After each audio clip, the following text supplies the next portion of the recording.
The February 24th, 2022 Planning Commission Committee of the Whole meeting will now begin. Right. Good evening, everyone. Welcome to the regular virtual meeting of the City Planning Commission Committee of the Whole. Today is Thursday, February 24th, 2022. My name is Alyssa Olson. I'm the Vice President of the Planning Commission.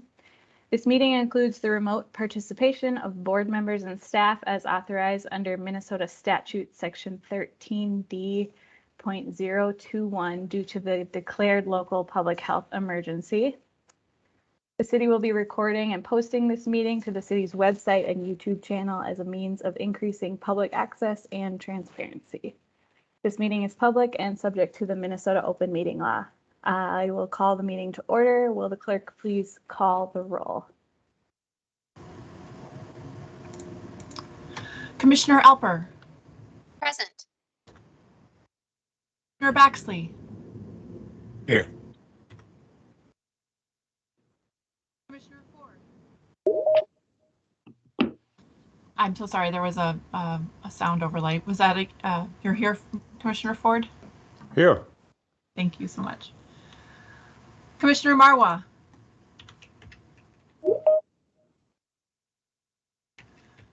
Commissioner Mcguire. Commissioner Olson. Here. Commissioner Pauly. Present. Commissioner Rainville. Oh, I think Commissioner Rainville, I think your mic is off. Present. Thank you for letting me know. Thank you so much. And Commissioner Sweezy? Here. It looks like Commissioner Mcguire is here. She's just having trouble with her microphone, so. Okay, great. Here. Can you hear me? Oh, yes. Wonderful. Thank Sorry. you. Thank you. No, I'm glad to have you here. So if I can count, which is a big question, that is 8 members present. Thank you. All right, so we have a quorum.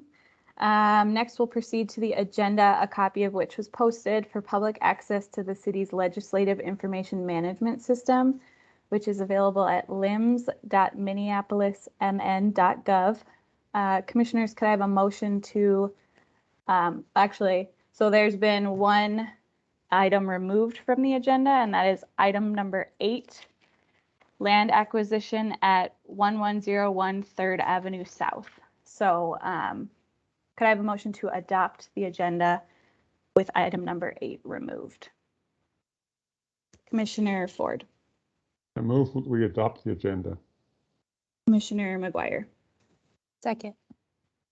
All right, we have a motion and a second. Is there any discussion?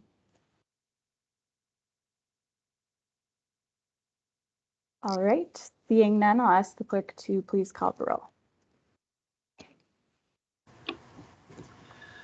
Commissioner Alper. Aye. Commissioner Baxley. Aye.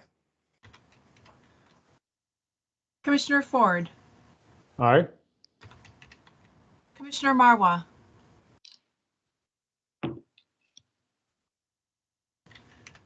Commissioner Mcguire. Aye. Commissioner Olson. Aye. Commissioner Pauly. Aye. Commissioner Rainville. Aye. Commissioner Sweezy. Aye. And that's 8 members present. All right, that motion passes, so we've adopted the agenda. It looks like Commissioner Smiley is here. I didn't know we were expecting her. All right, so next on the agenda is acceptance of the minutes of the regular meeting from February 10th, 2022. Commissioners, could I have a motion to accept those minutes? So moved, Alper. All right, we have a motion. Is there a second? Commissioner Mcguire. Second. All right, we have a motion and a second. Is there any discussion? All right, seeing none, I will ask the clerk to please call the roll. Commissioner Alper, Aye. Commissioner Baxley, Aye. Commissioner Ford, Aye. Commissioner Marwa, Commissioner Mcguire, Aye. Commissioner Olson, Aye. Commissioner Pauly, Aye. Commissioner Rainville, Aye. Commissioner Sweezy. Aye. And my apologies, folks. I was not clear either about Commissioner Smiley. If you would like to be here, would you like to cast a vote on the minutes? Sure. Aye. Thank you. That's 9 yeas and 0 nays. All right, that motion passes. So we'll move on to our consent agenda. We have 10 items on the consent agenda this evening, and each one has the same action, which is to say that they are in line with the comprehensive plan. So if it's okay with everyone, I'm going to say we hear all of the presentations and then vote on them all as once at once rather than each one individually. Is there any objection to that? Commissioner Olson, just to clarify, as being consent items, we would not necessarily need a presentation on all of the items, but one is welcome if the commission feels that's warranted. Okay, yeah, I thought usually we would just hear what it was, but we do not have to do that. So if there's anyone who wants to know more about any items on the consent agenda, we can pull them. Otherwise, we'll vote on all of them together now.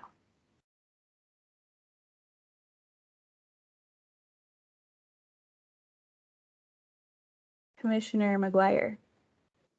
If you're ready for a motion, I can make one. Are you ready for one? Sure, make a motion. Okay, I'd like to motion to adopt the consent agenda.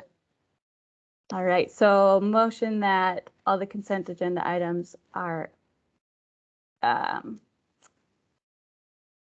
okay, hold on. Kimberly, are we adopting the consent agenda or are we making a Yes, motion so you for? You'd be taking a motion to adopt all items on the consent agenda in accordance with staff findings. Okay, Well, all so right. I guess you'd be making a motion to find all items on the consent agenda consistent with the 2040 plan as noted on the agenda. Got it, okay. And There we adopt go. staff. Okay. Commissioner Mcguire, is that what you were going for?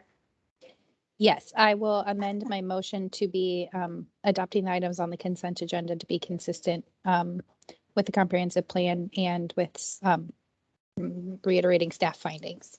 Okay, thank you. Commissioner Smiley. I second the motion. All right, we have a motion and a second. Is there any discussion? All right, seeing none, I'll ask the clerk to call the roll.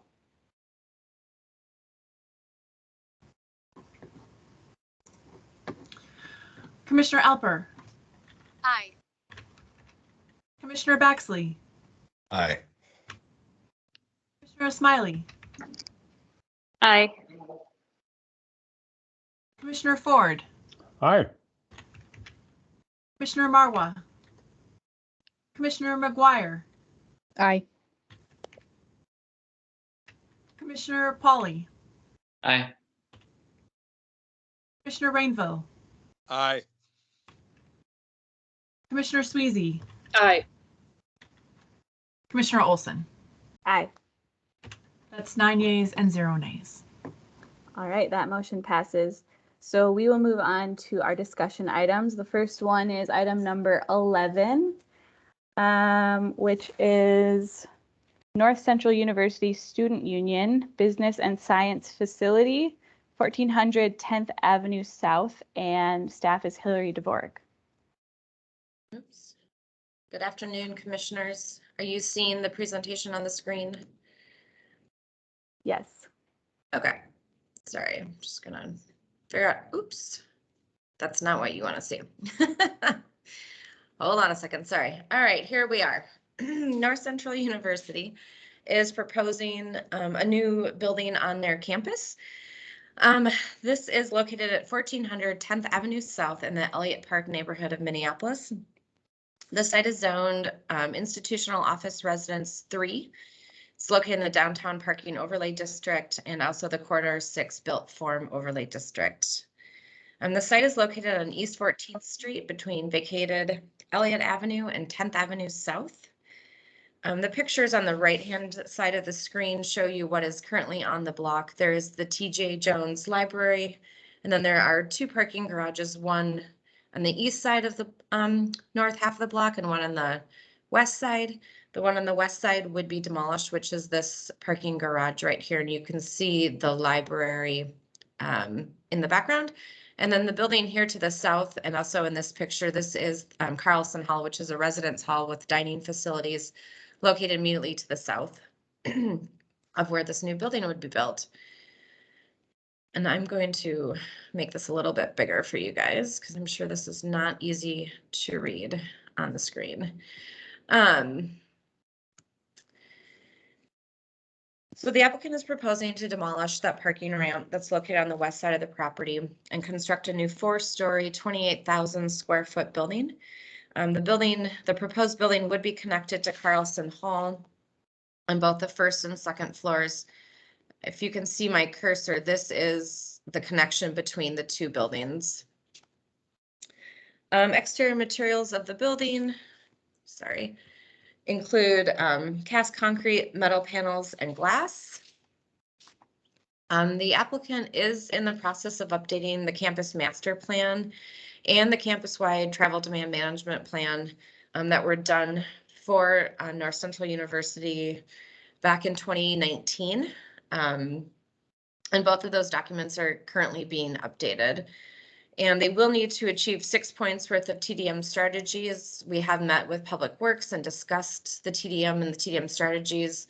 They will be somewhat unique when they come forward because this is a campus-wide master plan and campus-wide TDM plan that they are updating. So it may be a little bit different, but when we get to that step in the process, we'll obviously walk you through the strategies that they're choosing. I'm thinking that a lot of these strategies may be more unique than what we typically see in a residential development or an office kind of development. Colleges and universities are conditional uses in the office residence district, so they do need a conditional use permit. The front yard setback requirement is 15 feet. That is off of 14th Street. In the front yard, they do have a walkway that is wider than what our permitted obstructions allow, so they will need a variance of the front yard to allow a 14-foot walkway versus a 12-foot walkway. Interior side and rear yard setback requirements for the site is 11 feet. Walkways in interior side and rear yards are limited to 4 feet in width. They have wider walkways and staircases located in those interior and rear yards. And then again, the connection to Carlson Hall will also require variances. Carlson Hall, because it is on a separate property, will also need to, the college will need to apply for a separate variance with a separate address, given the connection on that property. So since this is now coming into that required yard, a variance on both properties for that connection will be required. I'm going to go to the elevations quickly, and then I'm going to jump back. I'm sorry, I don't organize these probably as well as I should when I start. So these are the elevations of the building. This is the side of the building facing vacated Elliott Avenue. This is the front of the building facing 14th, and then this is the rear of the building that faces Carlson Hall. And then this is the side of the building that will face the library on the property. As you can see in these elevations, they are proposing some signage. There's this wall sign here and then a wall sign here. Both of these signs are too high, and so variances would be needed for those. Site plan review is also required because the building is over the 20,000 square feet. And then they will be needing to replat the property to create a new lot for the new building, which will separate it from the library and Carlson Hall. And the questions that we wanted to discuss tonight have to do with the variances for the yards, specifically for the walkway widths, and then also the sign height variances. So I'm going to pause here and I'll let the applicant complete the presentation and then stand here for conversation. Thank you. So Madam Chair, please. I'm hearing a echo. I wonder if you could maybe mute something. Okay. Otherwise, we can hear you. Okay, I'll take my camera. Say, Okay. I want to apologize ahead of time, but I have a going away party for Chief Arredondo, so I will be leaving around 5-ish. So if when you see me leave, All right. Thank you. Thanks.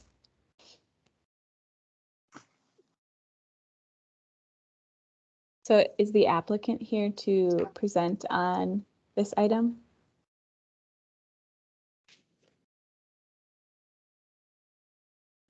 I'm assuming so.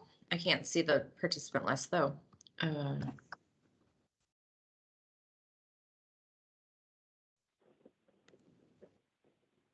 Good afternoon, Commissioners. This is Tom Lincoln with Kimley Horn.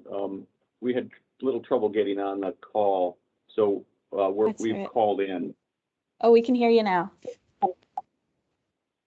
So I would ask that Jordan Robertson from North Central University make the first introduction to the project. Jordan, are you there?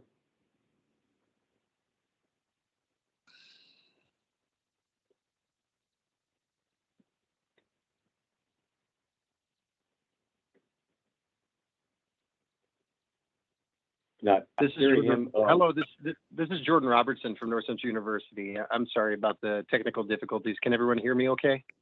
We can hear you. Go ahead. Okay. Once again, my name is Jordan Robertson. I'm the Executive Director of Operations at North Central University. I want to thank the committee of the whole for taking an opportunity to look at this project. We're very excited at North Central to move forward with this project that takes opportunity to create space for our students for our educational experience, programming, sciences, and business.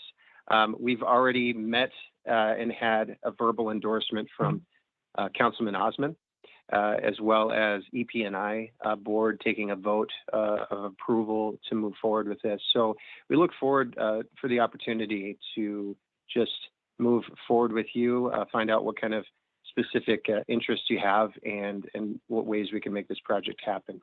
Any questions you would have to that effect, I'm happy to answer, but thank you so much for your time.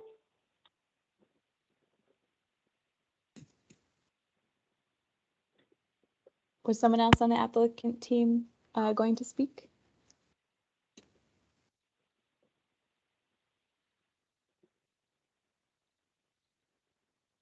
Both Sean Gaither and Tom Lincoln are on the line, and we can answer any questions you may have. Okay, thank you. So I guess, commissioners, do you have any comments, questions, or discussion on this item? Commissioner Sweezy.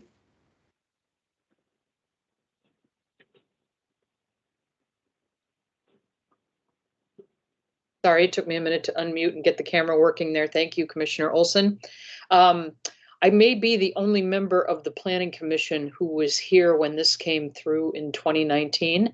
But I was excited to see it pop up on the agenda again. I had wondered what had happened to it when I had been when I drove by the area or was in the area and saw that. I thought it was a great project then. I think it's a great project now. I think it's going to be great for the neighborhood and great for the university. It looks to me substantially the same as it did in 2019, at least for the things that I'm interested in.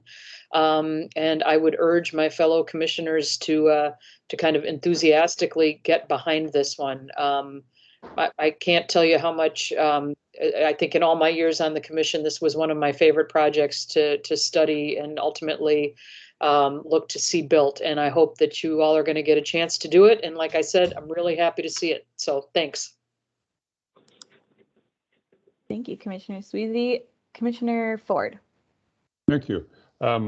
First of all, I would also say that it's a wonderful project. I'm very familiar with the area. I often visit Elliott Park, and I like to wander around the university there. And removing that parking ramp will be a vast improvement. I have a question for staff, and what will seem like a fairly minor thing, but I presume that there is a reason behind whatever the regulation of heights is for these kinds of signs. And so what is the rationale for why this would be okay to have a variance? Well, the applicant needs to provide written responses to the variance findings. And for, us to support a variance, there would need to be practical difficulty. So why can't the sign be lower on the wall? And at this stage of the process, the applicant has not provided those findings to us. So wanting to have a conversation here tonight with all of you about them. Okay, so I assume we can look forward to that discussion in the future when they provide you with the details and so forth. Okay, thank you. I just we've seen various variances go by on the sign height, and that question keeps occurring to me. If presumably there is some reason for whatever the height limits are. So I'll look forward to it in the future. Otherwise, I think it's a great project. Hillary, just to be clear, the variance on the walkway widths is because the walkways are wider than 12 feet, right? That's correct. In the front yard, the walkway needs to be reduced 2 feet to be a permitted obstruction. It's allowed to be 12 feet here, but only 4 feet here. I'm sorry, 8 feet. And this one is 20.5 feet, I believe. Okay. So it does need to, they would need variances to have wider walkways. Sure. Okay. I mean, it makes a lot of sense to me to have wider walkways, especially on a college campus. So I don't see any problem with that. Commissioners, any other comments or questions?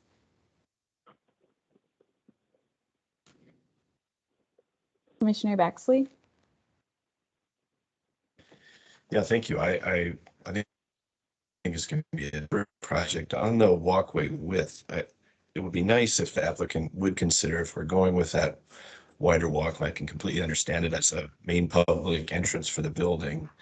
But I see it called out just as broomed concrete, and I wonder if that could be looked at to be something more pervious if we're going wider, so that we're allowing a little bit more of that runoff to kind of soak in as opposed to kind of pour off into the sidewalk. So something for consideration. Otherwise, I think it's a pretty handsome project. Thank you.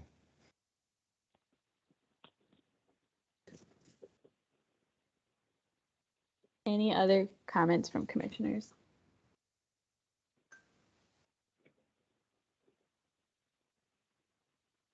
All right, I'm not seeing any. So thank you to Hillary, and thank you from the project team for sharing your project with us.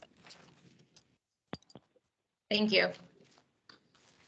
Thank you very much. Thank you very much. All right, up next is item number 12.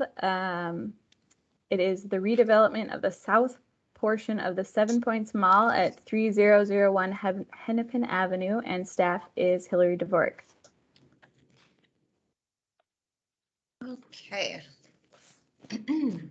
Sorry. I just want to make sure that that the project team is in. I just had an email that they were having trouble. So can I just get a verbal confirmation, John, that you're on the call? Yes, Hillary, the new link worked. Okay, thank you. Okay, sorry.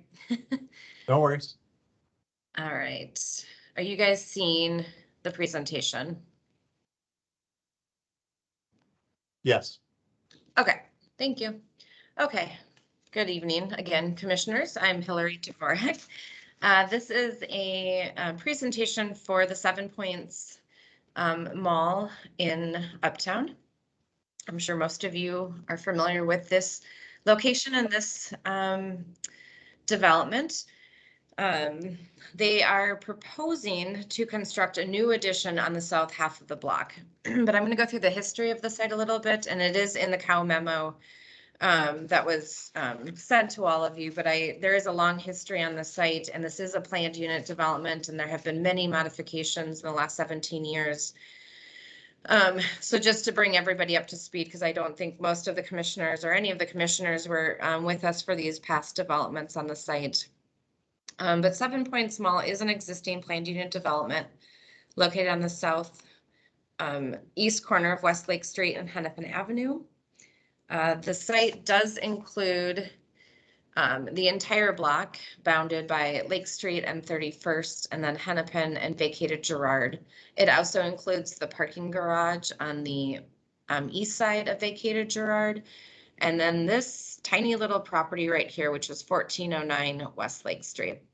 This property here, which this information was not in the COW memo, this site was part of the original planned unit development. However, that site is going to be separated off from the planned unit development for a future affordable housing project with common bond. And so there will be more information coming forward at a later date about that development. As I had mentioned, this entire site is classified as a planned unit development and has been reviewed as such since 2005. When modifications are made to one portion of a planned unit development, the entire site then is analyzed for zoning code compliance.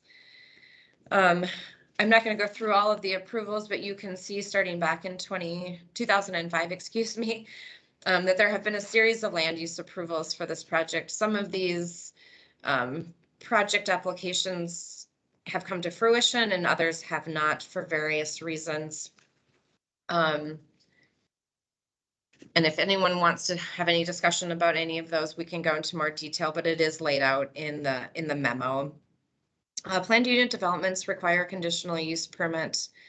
And in addition to that, non-residential uses that require a conditional use permit in a PUD also have to apply for those.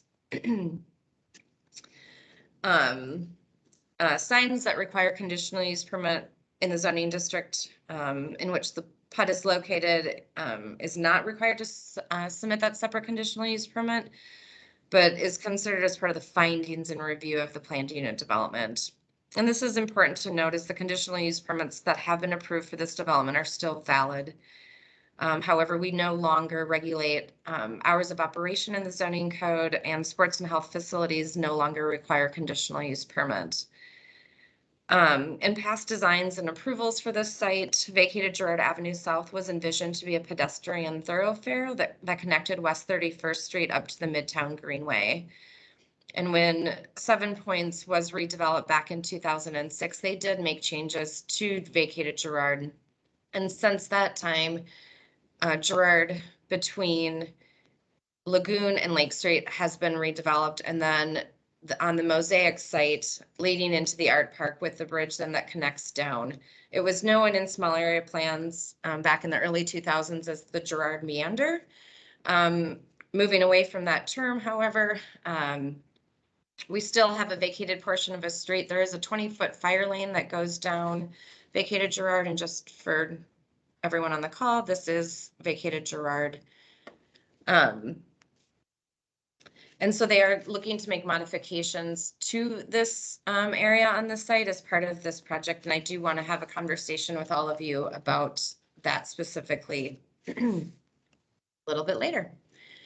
So I'm just going to go through some images. These images show you what portion of the existing mall will come down.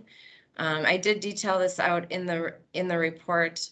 The main entrance off of Hennepin Avenue, from there south to the corner. So that includes the kitchen window space, the Famous Dave's space, and then the CB2 store. All of those buildings, if you will be coming down to make room for the proposed development. Here's some pictures. So here's the site plan that shows the proposed development. Everything on the left side, or the north side, if you will, of this line is existing. And then everything to the south is the proposed development. There are going to be some changes internally to the mall, however, as part of this. There will be a new entrance built here. The escalator and staircases will be changed interior to the mall. And then other changes to the interior finishes will be changed. And more information will be coming forward before this comes to Planning Commission, because this information will be needed. So we'll be getting more information. I think this is maybe one of two stops at Committee of the Whole before we get to Planning Commission, but we'll know more after our conversation. So the applicant is proposing to construct a new 7-story mixed-use building with ground floor commercial space, 264 dwelling units, and 231 structured parking spaces.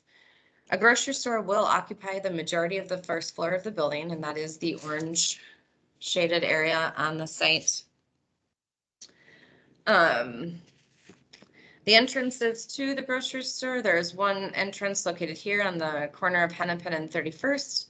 And then there's an entrance here that provides access from the existing parking garage, which is used for overflow parking that will also connect. Then along Hennepin Avenue, there is a residential lobby and a separate restaurant space that has its own entrance also to Hennepin Avenue. Access into the lower level, so here's the lower level parking garage. Access to the lower level is up here on the corner of vacated Girard and 31st, and these parking spaces are all located below ground, and they're dedicated for the grocery store. On the second floor of the building, there is one floor of parking. Access to that parking is off of 31st Street. So this is the second floor, and then as you go up 3 through 7 include dwelling units, and then also amenity spaces for the residents of the building.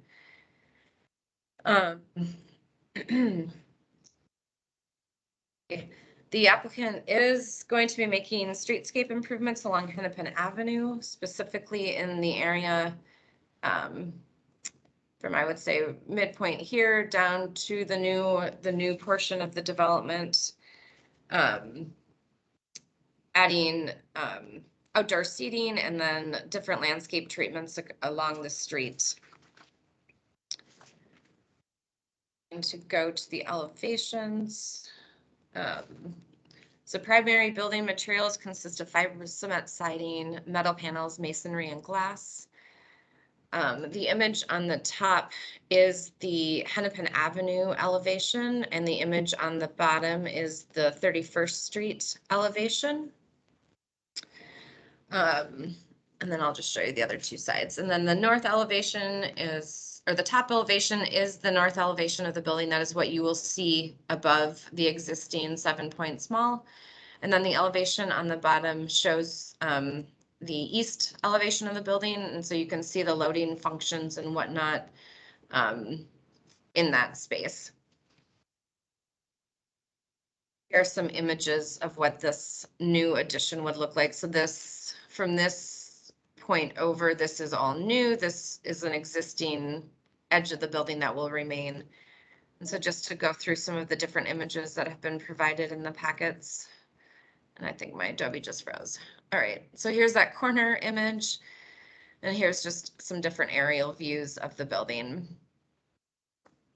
Here you can see it's discussed in the memo. This is the wall that leads to the underground parking garage. And to bring interest to this building, they are proposing a mural in this space of the building. And I will be getting more information about that mural as the project progresses. A travel demand management plan is required for the development. They need to achieve 6 points worth of TDM strategies. We have met with Public Works. They are starting to draft the TDM piece, so there will be more information coming on that. Planned unit developments and shopping centers are conditional uses in the C3A. Community Activity Center zoning district, the proposed changes to the site and the shopping center itself will require amendments to those previously approved conditional use permits. In the pedestrian oriented overlay district, which this site is located, the maximum building setback from a front or corner side property line is 8 feet. There are portions of the building that are located more than 8 feet, and so a variance of the PO standards would be required. The grocery store is approximately 55,000 square feet. Commercial retail uses, including grocery stores, are limited to, in this case, they would be allowed up to 20,000 because the building is up to the street. It's 2 stories and the building itself is over 100,000 square feet. Again, that grocery store is over 55,000, so they do need a variance to increase the size of a retail sales and service use. This specific variance was granted back in 2008 for a number of spaces within the mall. And so we'll need to reevaluate those if interior changes are being made into the size of those new spaces being created. So more information will have to be presented for that. Again, the zoning requires dwelling units and efficiency units to be of a certain size. I'm just putting this in there as a note to the applicant that if units are less than our minimum required, variances will be needed. There will be, there are a total of 731 parking spaces in the existing parking garage. The proposed development would add an additional 231 spaces for a total of 962 spaces.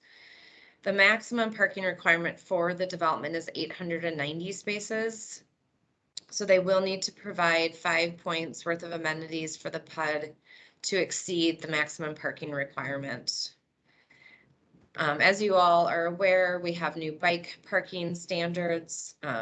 The applicant will need to address that as part of the next submittal. If those requirements are not met, they will also need to provide amenity points through the planned unit development. Loading spaces are required for the development. The housing requires 2 small or 1 large space, and the grocery store requires 2 large spaces.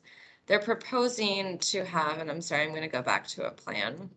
They're proposing 2 large loading spaces in the grocery store area of the building.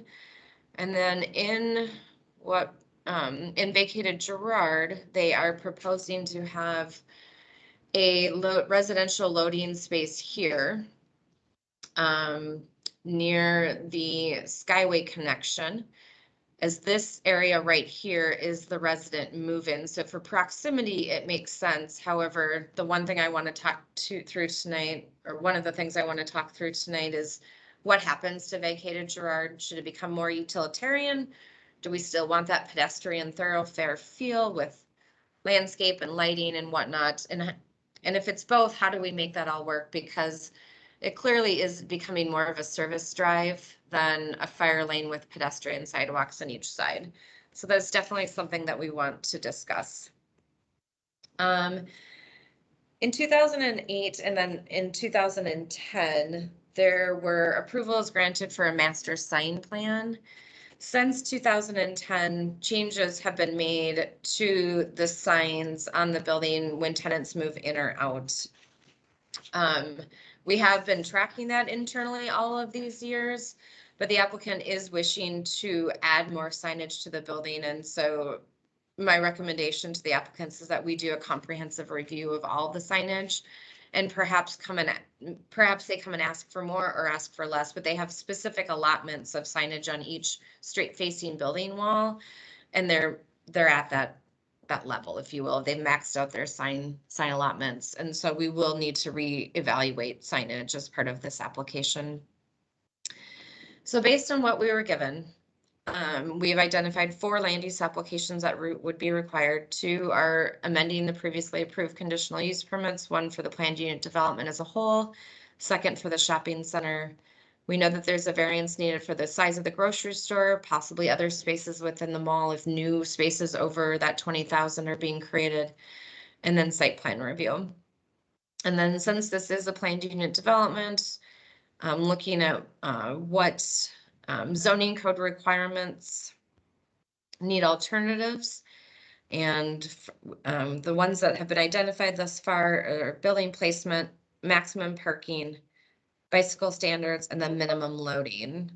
And based on those, we would say that 20 points worth of amenities are needed. But again, once plans have been more developed and I have more time to spend with them, other applications and other amenity points for the PUD may be required.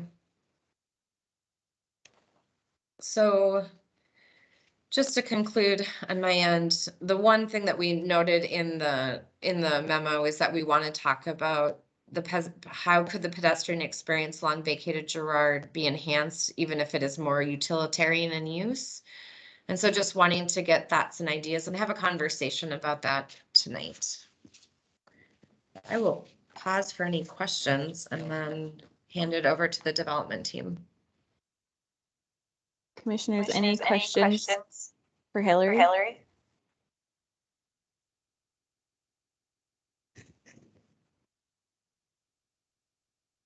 All right, maybe we could hear from the development team. And John, can I just ask, do you want to take control of the screen? Actually, I think I'm fine for now. I just have a couple of things to say. Good evening, commissioners. I'm John Ferrier with Dorn Companies. Also on the call is Sam Ankin with North Pond. Cody Dietrich is with Dorn Development. Ben Lindau is my lead designer with Dorn Architecture. And also our civil engineer, Mitchell Kukis from Kimley Horn, is on the call.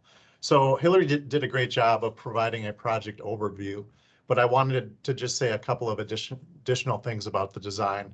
First off, we're extremely excited to be part of this project. We really believe that the redevelopment of this site is of great benefit to both the city and to the neighborhood.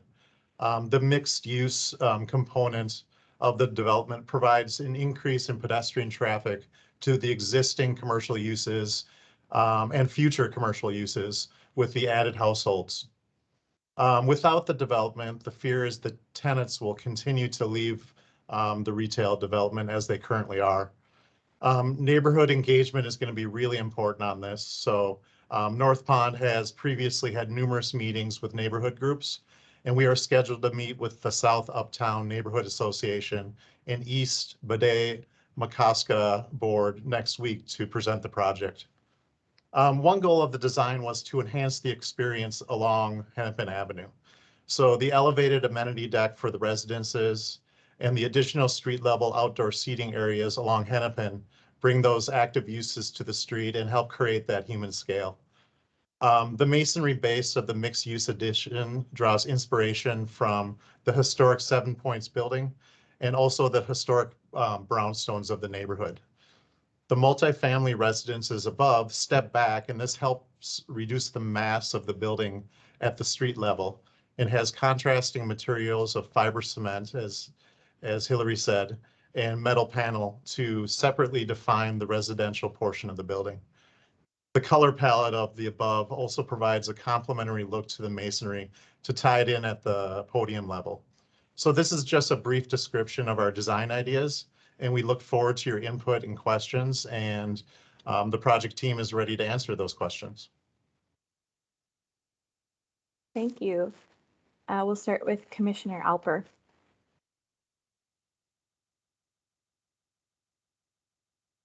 Thank you so much. So I'm very excited to see this amount of housing here. 264 dwelling units. That's really exciting. I want to, I know you're doing the TDM plan, and I just want to throw out a strategy that I think not many people know about, and I want to keep talking about it so that it happens more frequently, and that is the residential transit pass program, which costs $14 per month per unit, and it's a great deal in comparison with regular transit pass, which costs somewhere between $80 to $120 a month. This is in a Transit 10 built form neighborhood, so a lot of transit here. I think it has potential. So that's something I want to just bring up to a comment that I have. But I do have a few questions. One, parking, it goes over the maximum amount allowed at this site, and I guess I'm wondering how much will patrons need to pay to park at the grocery store? What will it cost them to park? If anybody knows, will they be charged for parking?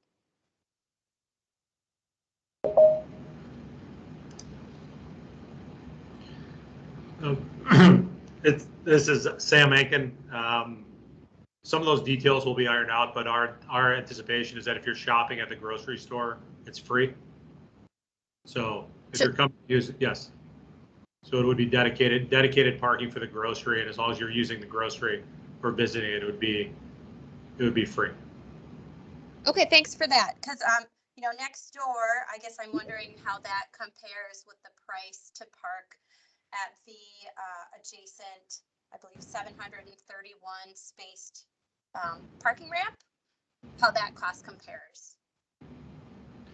Yeah. Free again, versus. What was that again? I'm sorry, I couldn't. Well, if it's free to park at the grocery store, I'm curious how that cost compares to the other parking on site. Yeah, there's different.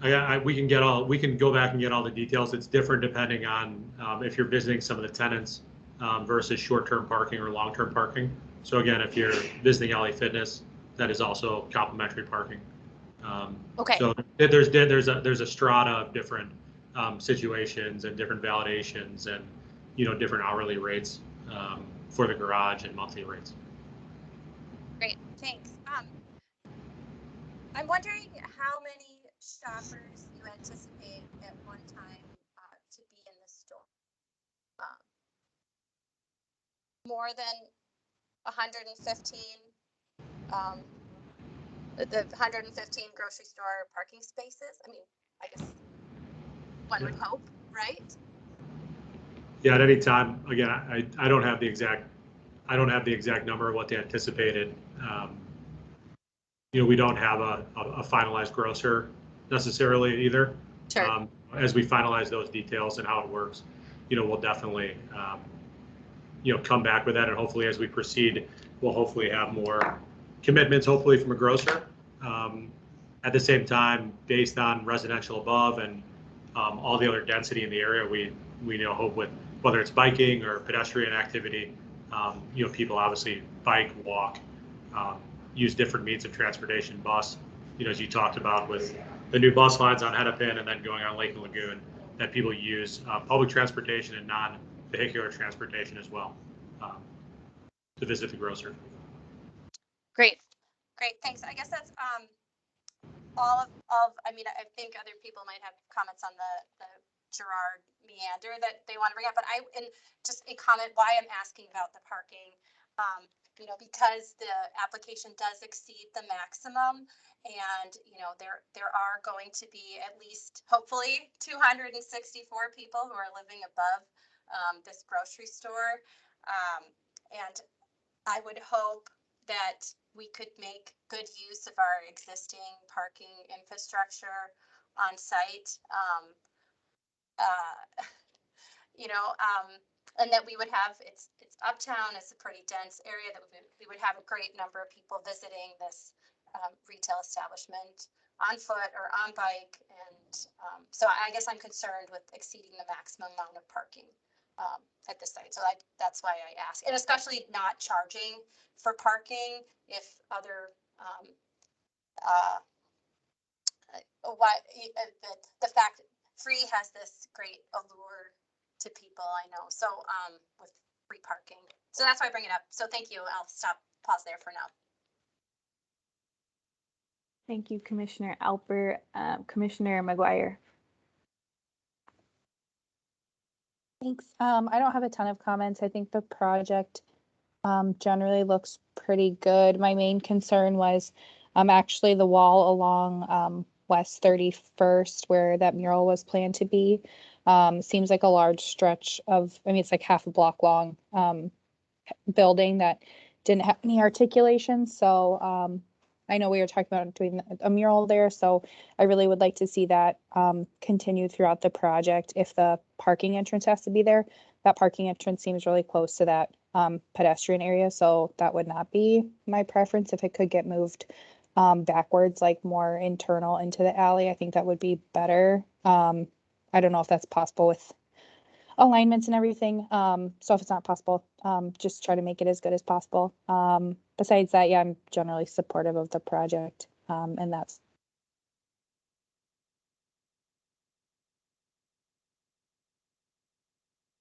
All right. Commissioner Mcguire is frozen, but I think she was done. So let's go to Commissioner Ford. Thank you. Hillary, I'm actually old enough to have known all the iterations of this project and lived close by it for quite a while. And it was, in fact, in my ward that, for a while. But so I am familiar with it. I guess I share the concern about whether or not the vacated Girard is ever going to be a real pedestrian parkway. Looking at the plan, there's something called a trash compactor area. There's 2 loading docks, I assume for the grocery store. And then there's 3 trash receptacles. Are those trash receptacles serving the apartments, and are those the only ones serving the apartments? Because I live in a building with 300 units, and we have I think about 12 trash compactors, 12 trash receptacles, and they're always full. Well, they get full every week. So I can easily see a couple of a semi idling in that area, waiting for its access to a truck dock. I can see a garbage truck sitting out there in that right of way. I really, it doesn't look to me like we're going to be able to have both the pedestrian activity and also these activities. To respond quick on the trash, this is Cody with the development team. The trash in the residential portion of the building will be housed in the level 2 garage, and it'll be actually wheeled down the ramp and placed near those other trash receptacles for pickup on pickup day. Those trash receptacles are for the grocer itself and are tied into the trash compactor to minimize how much trash area they need. Okay, I appreciate that. But then, the wheeling down of the apartment trash receptacles. I live in Loring Park now, and I see that occurring every day out my window with trucks blocking the sidewalks as they wheel out the garbage trucks, blocking sidewalks or extended out into the street as they try to do this. So I don't have a solution for you. I just think that it looks like it's going to be very difficult to retain any kind of any kind of decent pedestrian activity along that. It's going to be, I think, become an alley and be an alley. But I look forward to what you can do with it.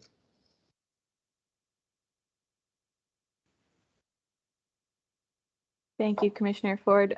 Commissioners, any other comments or discussion? Commissioner Baxley. Thank you, Commissioner. I think I echo Commissioner Ford's concern about sort of vitality that I think it's going to work really well as a service, and it's probably where that should go. I think we need to maybe reassess. Maybe it's just fine like that, or maybe it's sort of halfway. I think to kind of believe it's going to be something else is probably not worth it nor necessary for the success of this project or the block, I think. I guess one question I had was the orientation of the housing, and I'm sure the development team will study this, but the kind of courtyard, you do have a wonderful due south opportunity to face that courtyard to the south to let light fill it for most of the day, as opposed to you've got it turned now opening to Hennepin.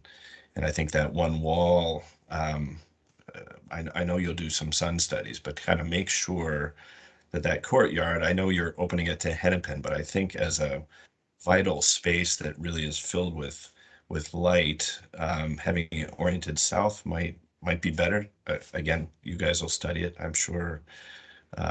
But I think that to take advantage of that elevation, that height would really be important to make sure it is light filled, not shadowed most of the time from the south. I think also the comment about the mural, I think murals can be fun, but I think there's actually a potential really interesting opportunity, given the depths, how the ramps work, to make that something more than just surface painted, that it's porous, that we see that activity that can be sort of part of that street in a really dynamic way that could be a lot of fun and not just a painted wall surface. And I guess lastly, I think there's a lot going on those upper apartments, materials changing, ins and outs, that and I did appreciate the understanding of base and top, but maybe not so many material changes. I do like the sort of registration of the context, but I don't know if we need to kind of keep changing colors and little parapets and things are actually adding to the project. I think maybe there's a bit of editing that could happen, and it could be a little bit stronger. But I think getting the units there is great. I think that activation on the corner is going to be terrific. I think sort of revitalizing that mall entrance on Hennepin. It's been pretty tough to watch over the last couple of years as that has really sort of dropped down. So I look forward to this. I think it's a really wonderful opportunity, and know the development team will take that seriously. So thanks. Thank you, Commissioner Baxley. Any other commissioners?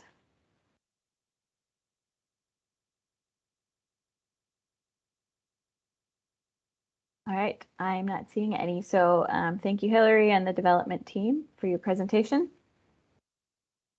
Thank you very much. Thank you.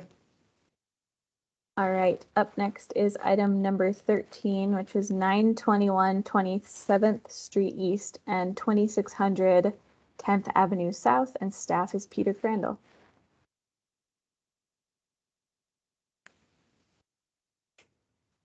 Good evening, commissioners.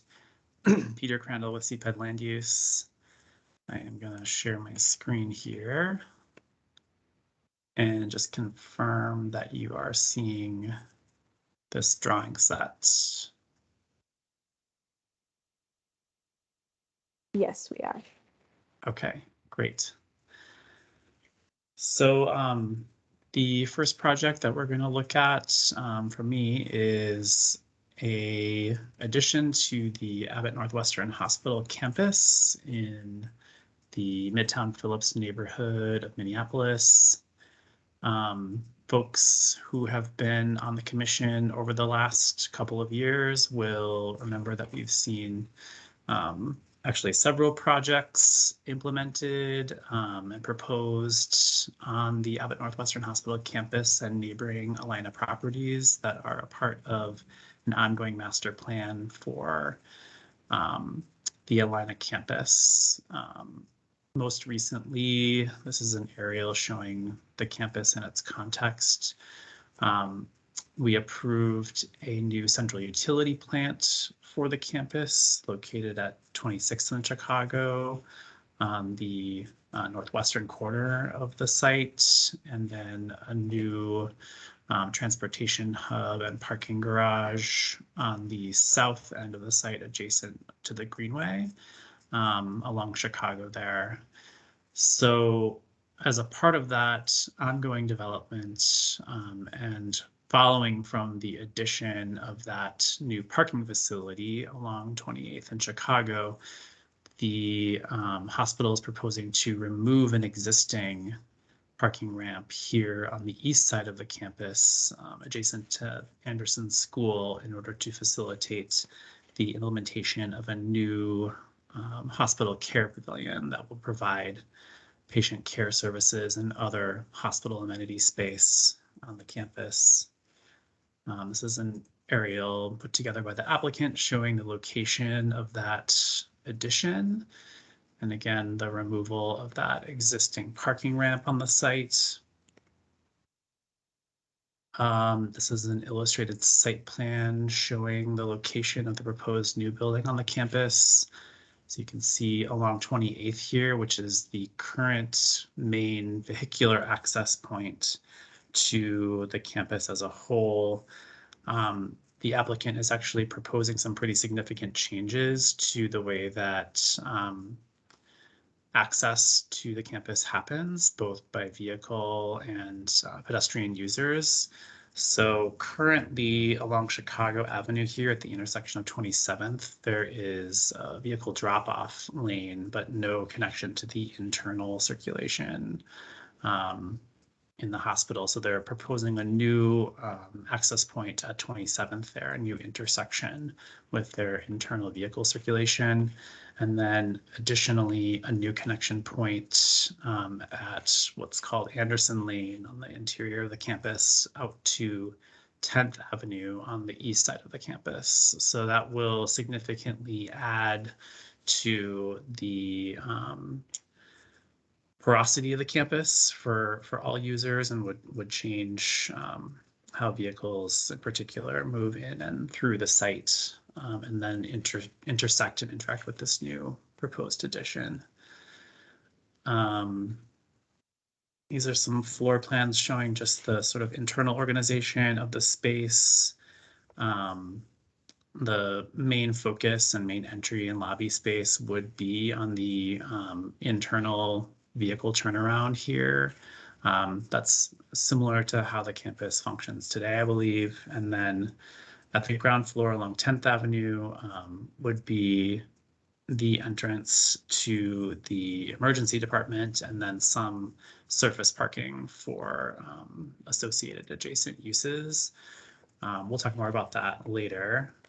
And then additionally, the campus is proposing a new Skyway connection across 28th here on the south end of the campus to connect some of that new structured parking to the remainder of the hospital. And then that would reorient how internal circulation happens throughout the campus. Just some elevations and renderings of this new proposal. So the addition is approximately 500,000 square feet.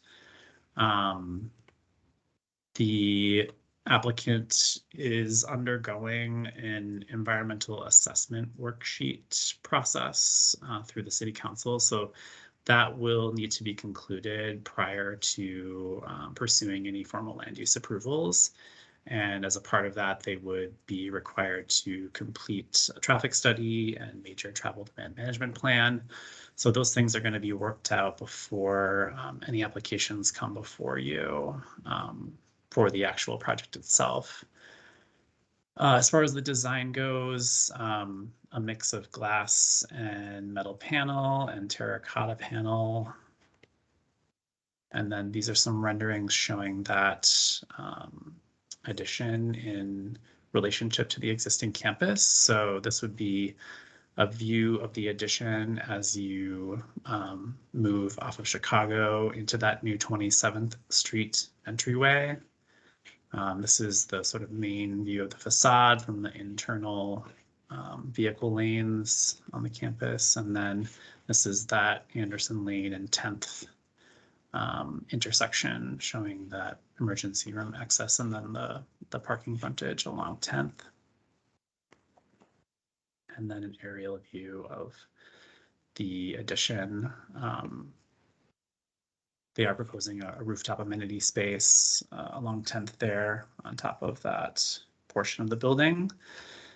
So as far as application goes, there are a couple of different things that we wanted to discuss tonight. So one item concerns the campus as a whole, and I'm going to call up the 2040 plan here just for context with this discussion. So the Abbot Northwestern Hospital campus itself is about 2 standard city blocks, and it's currently guided for the public office and institutional land use category, which is consistent with the hospital use.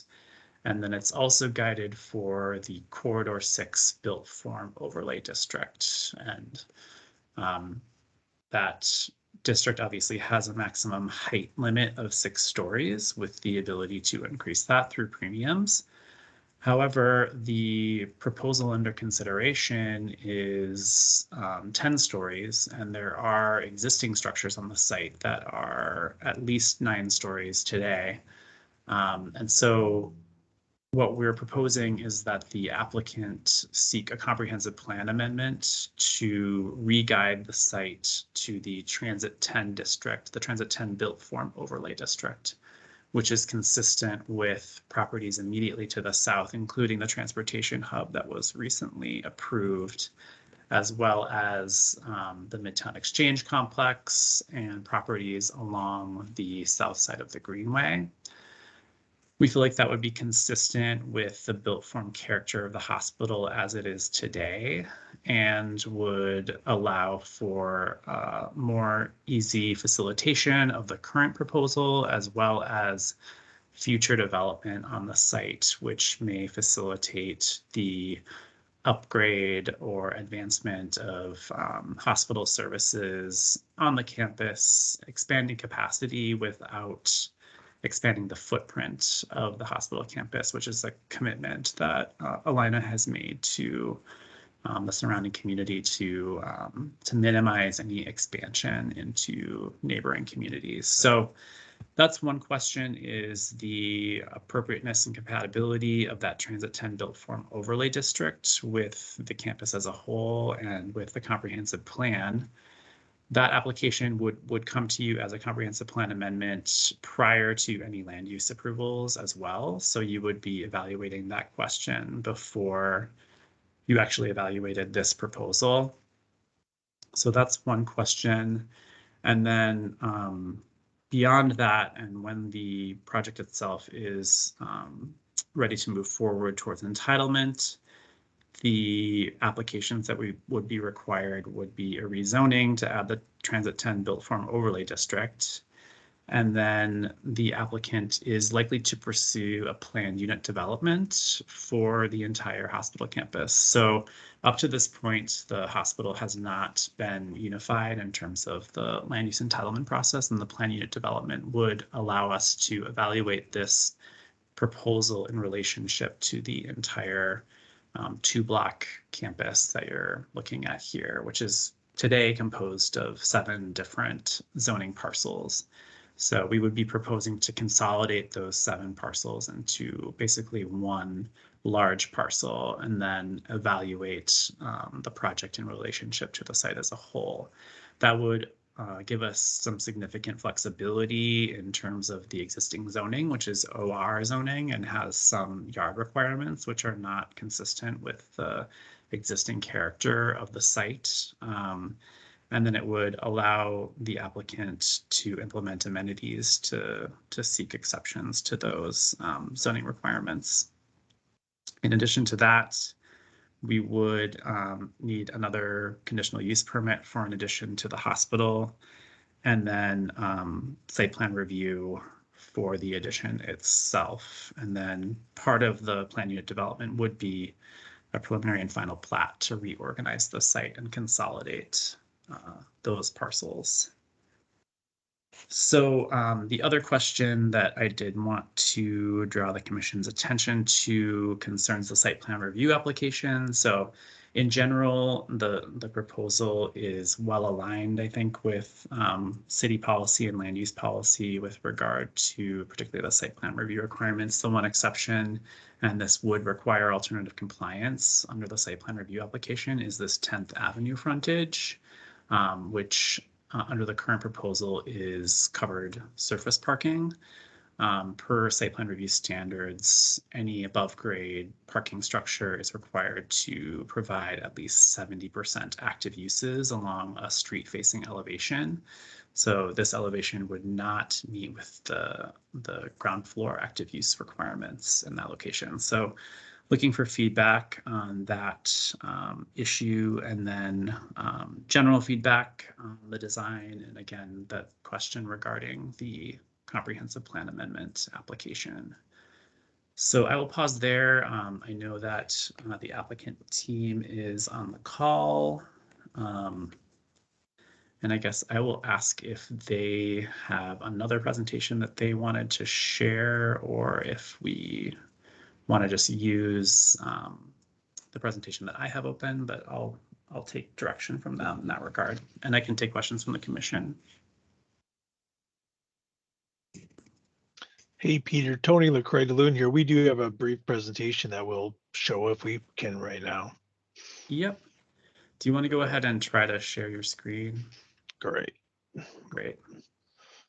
Okay, so oh, hold on one second. Commissioners, just checking if there's any questions for Peter before we go to the applicant's presentation. All right, I'm not seeing any. You go ahead. Okay, great. Hi, everybody. I'm Tony LaCroix DeLune. I'm the Vice President of Facilities Planning for Alliant Health, and I'm really excited to be here beginning to discuss this latest phase in our transformation of our campus to be able to provide quaternary care. Quaternary care isn't a term that a lot of people know. It's a kind of classification of hospital care at the highest level, and we've been working for several years to make sure that our campus is ready to provide quaternary care well into the future. We can go to the next slide. I always just like to stop and remind people that we've been essentially on this same block since 1882, with our first hospital being that picture right there. Large urban campus, as Peter just said.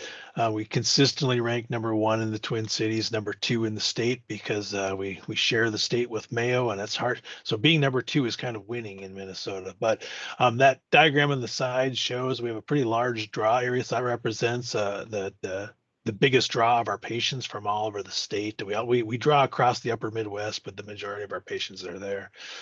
Next slide, please. So in 2019, we started coming to these meetings with our vision of the future that we'd been working on in a couple of years. And as Peter said, we started a couple of really important projects that enable us to be here today discussing the pavilion. That CUP project to the north will provide a state-of-the-art heating, cooling, and emergency power to our campus. And then the transportation hub to the south, I always say it's a lot more than a parking structure, in that it's also the home of our bike center, which has accommodations for 200 bike commuters. We're also working with the freewheel ownership to bring the freewheel bike center back to the Greenway. And that building has a solar array on the ceiling that will be a community solar garden. So there's a lot of really great things for those two projects. But most importantly, those two projects enable us to tear down that large parking ramp right in the middle of our campus, as Peter said, which is then the building site for our new pavilion. And this project is a really important one in that it allows us to modernize our operating rooms and move a lot of the care that's in older parts of our building that just aren't able to keep up with modern care needs into a new building that'll be highly energy efficient, really efficient for use, and really great for patient experience. So I'll hand off now to Kurt from our design partner HGA, who can walk through a few of the key parts of this project. Thank you, Tony. And thank you, Peter. I'm Kurt Spearing from HGA, the principal on the project. Peter did a really good job of going through a lot of the detail, so I will just hit a few of the high points of what we want you to kind of pay special attention to, where we've tried to create greater sense of concern, or maybe care, as we've designed put together the preliminary designs. As you can see from this view of the neighborhood context, the massing of the new care pavilion is purposely positioned to place the taller element, the inpatient tower, towards the interior of the site, which has the impact of reducing the scale in the neighborhood while lowering the building edge to be more responsible to the lower scaled buildings in the surrounding communities. The building materials are also intended to relate to the Newhart Pavilion and to be complementary to the colors and textures of the immediate neighborhood. You know, we mentioned we did selective demolition and we're demolishing the parking deck.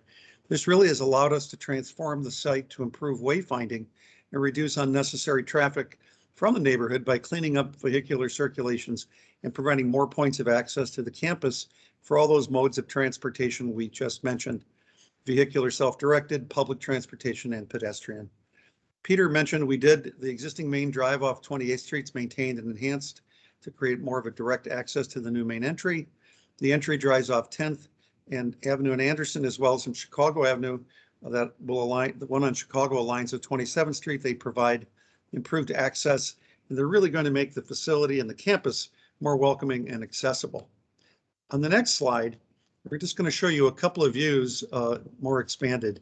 This is the entry view from the 28th Street entry with a view of the tower and the main entry along with the skywalk from the public parking. The internal Founders Mall is serving as a landscape frontispiece, and the massing internal functions activate the space and reinforce it as a great outdoor space for public, visitors, families, and staff. The facility fundamentally houses and creates new public spaces on the lower floors with an expansion of the interventional and surgical services on the mid-levels, and then the new inpatient tower to replace old outdated beds from the existing hospital.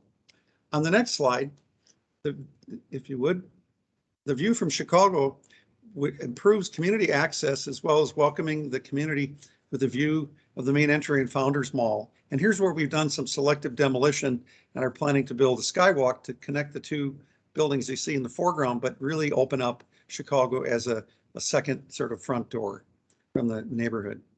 The next slide is this view across 10th Avenue, and it really points out our commitment to sustainability. The building's LEED certified in its design and specification. It also, you'll see here in this view, the major rooftop garden, which is a courtyard, which it reduces and contains and filters rainwater through the use of permeable surfaces while providing a much needed landscape respite for hospital visitors, patient families, and providers, especially in today's world, need a place to relax with a great view of the surrounding community. On the next slide, the 10th Avenue and Anderson entry provide a new, immediate, and clear access to the existing emergency department and second access road to the main entry. As you know, in the community, the emergency department will be one of our primary connections to the community itself. We want to make sure we have a welcoming and obvious front door.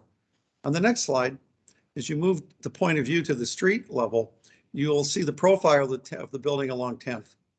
We've activated the street by providing streetscaping that screens the emergency department parking through architectural detailing and landscaping to create, in essence, these mini vest pocket garden spaces along 10th Avenue, which will be just great places to sit for a moment and relax.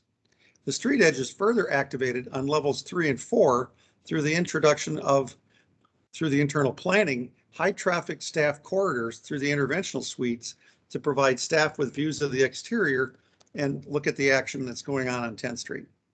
The two-story parking area below is transformed into a canvas, the ceiling is, for an integrated art display through the use of dramatic uplighting. And if you click on the next piece, the intent is to look much like this precedent photo from the Shirley Ryan Activity Lab in downtown Chicago. And so what we're really aiming for is to create this lively second front door to the community at the public entrance to the emergency department. So that's our formal comments. Let me turn it back to you. Thank you for your presentation. Commissioners, comments, questions, discussion. Commissioner Alper. Thank you so much.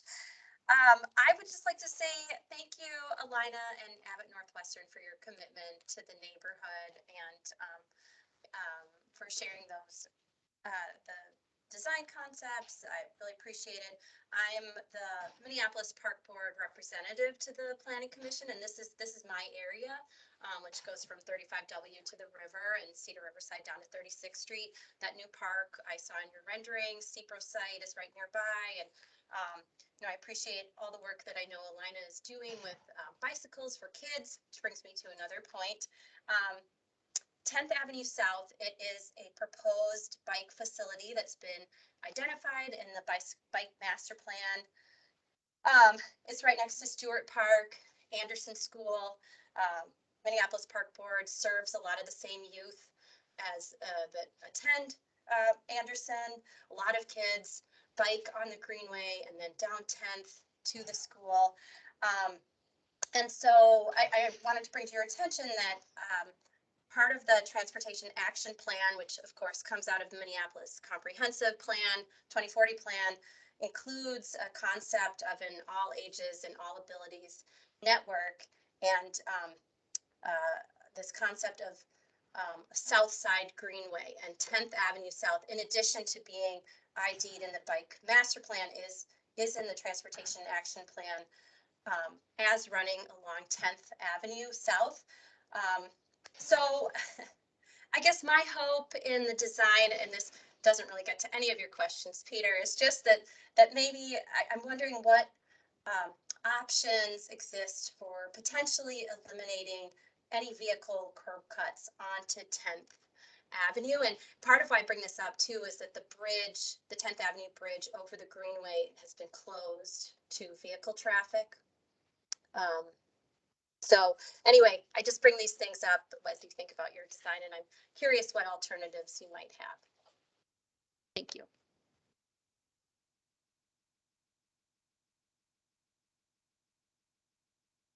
Yeah, this is Tony. It's a great question, and I have seen that project proposed before, and we'll take it into consideration. It's it's an important route for our ambulance traffic to our emergency department and incoming patients. So it's a really important thoroughfare that we'll have to consider carefully. But I totally appreciate your views on it, and I know you've had a lot of really great influence on the biking community in this part of town. So it's much appreciated. Yeah, and I think, Tony, I would just say that we have aligned the entrance to the campus with Anderson to create more of a controlled intersection. And then we have also now separated the only curb cut that would be there as a true curb cut versus an intersection would be that ambulance drive that Tony just mentioned. Which we're actually reducing that, because right now I think the ED does come in through that same portal, public emergency department entry.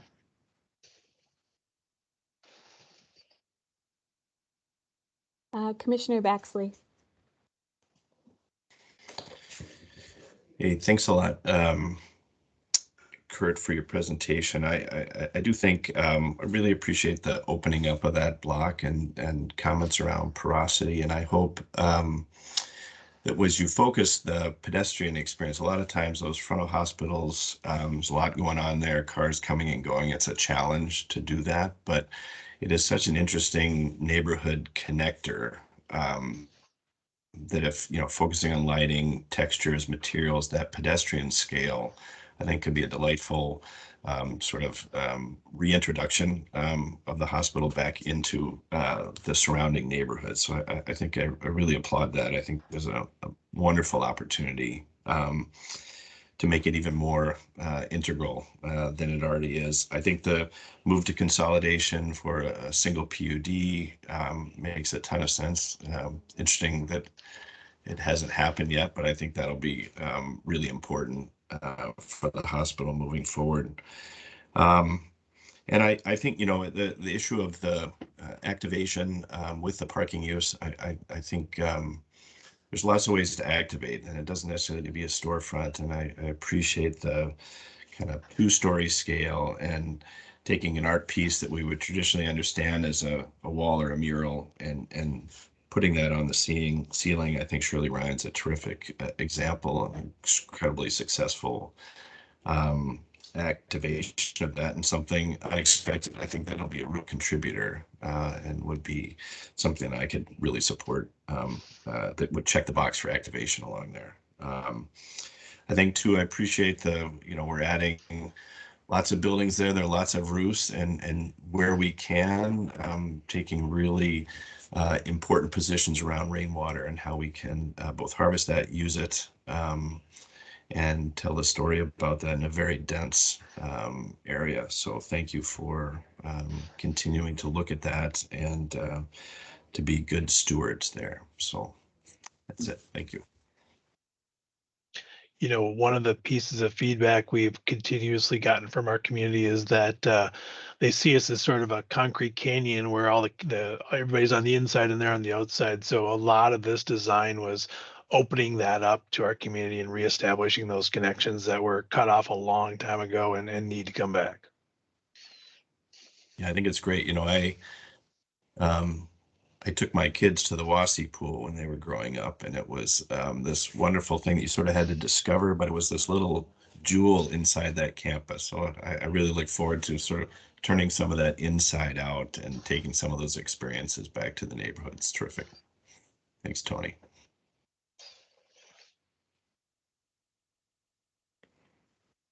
Commissioner Marwa.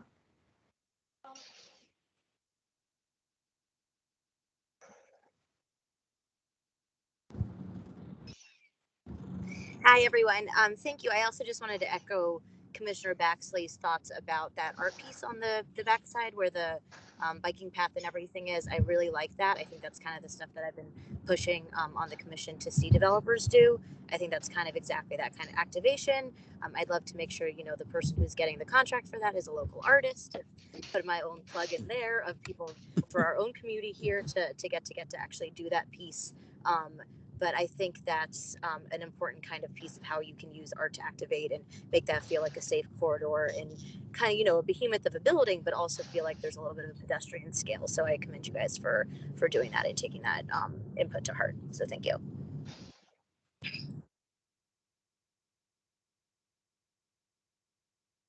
I'm not seeing other comments, so I'll go ahead. I agree with what the other commissioners have said about the activation that you've done. It's not traditional activation, but I think it would be something that would make me feel safe walking down that street, despite the fact that there aren't, you know, storefronts. And as far as the comprehensive plan amendment, I think I would absolutely support that. Commissioners, any other comments or questions?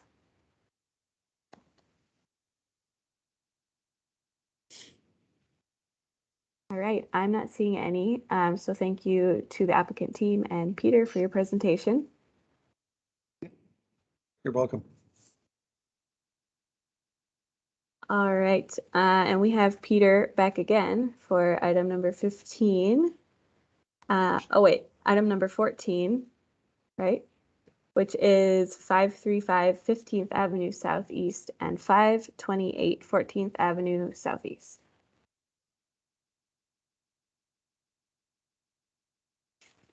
Okay. As Commissioner Olson just stated, our next project is located on several parcels in the Dinkytown area of the Marcy Holmes neighborhood.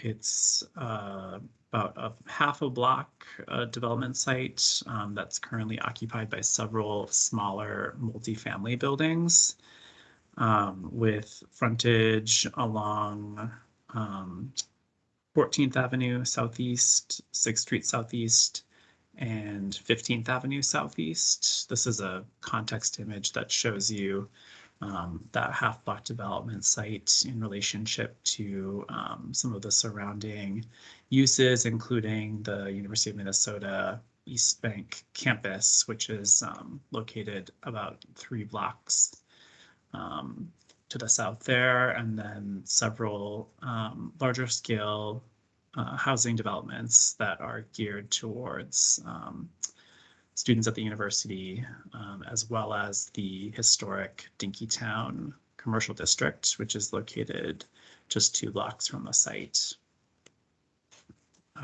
Some additional context. Again, the site is currently occupied by several smaller residential uses. The applicant is proposing to demolish those existing uses on the site in order to construct a new 17-story residential building with approximately 308 dwelling units. The site is currently guided for the Built Form Transit 15 overlay district, so it would allow for a project of this size. And the future land use is community mixed use. 15th Avenue Southeast, which is located immediately to the east of the site here, is a goods and services corridor. The community mixed use land use designation would typically require for publicly accessible ground floor uses. However, the site is currently zoned for the R5 multiple family district. So it would require rezoning to a district that supports commercial uses if those are going to be implemented on the site. The applicant is not proposing a rezoning site, so we are looking at a residential use only building. This is the ground floor plan that shows you kind of the organization of uses in relationship to the public realm around the site.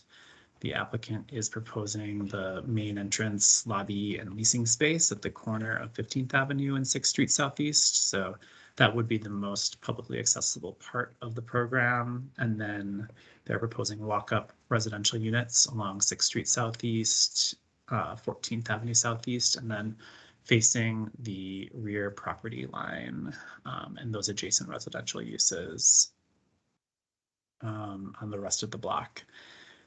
The other thing to note on this plan is the access to the structured parking. The applicant is proposing one level of underground parking and then 2 stories of above grade structured parking, which would include a total of about 211 structured parking stalls.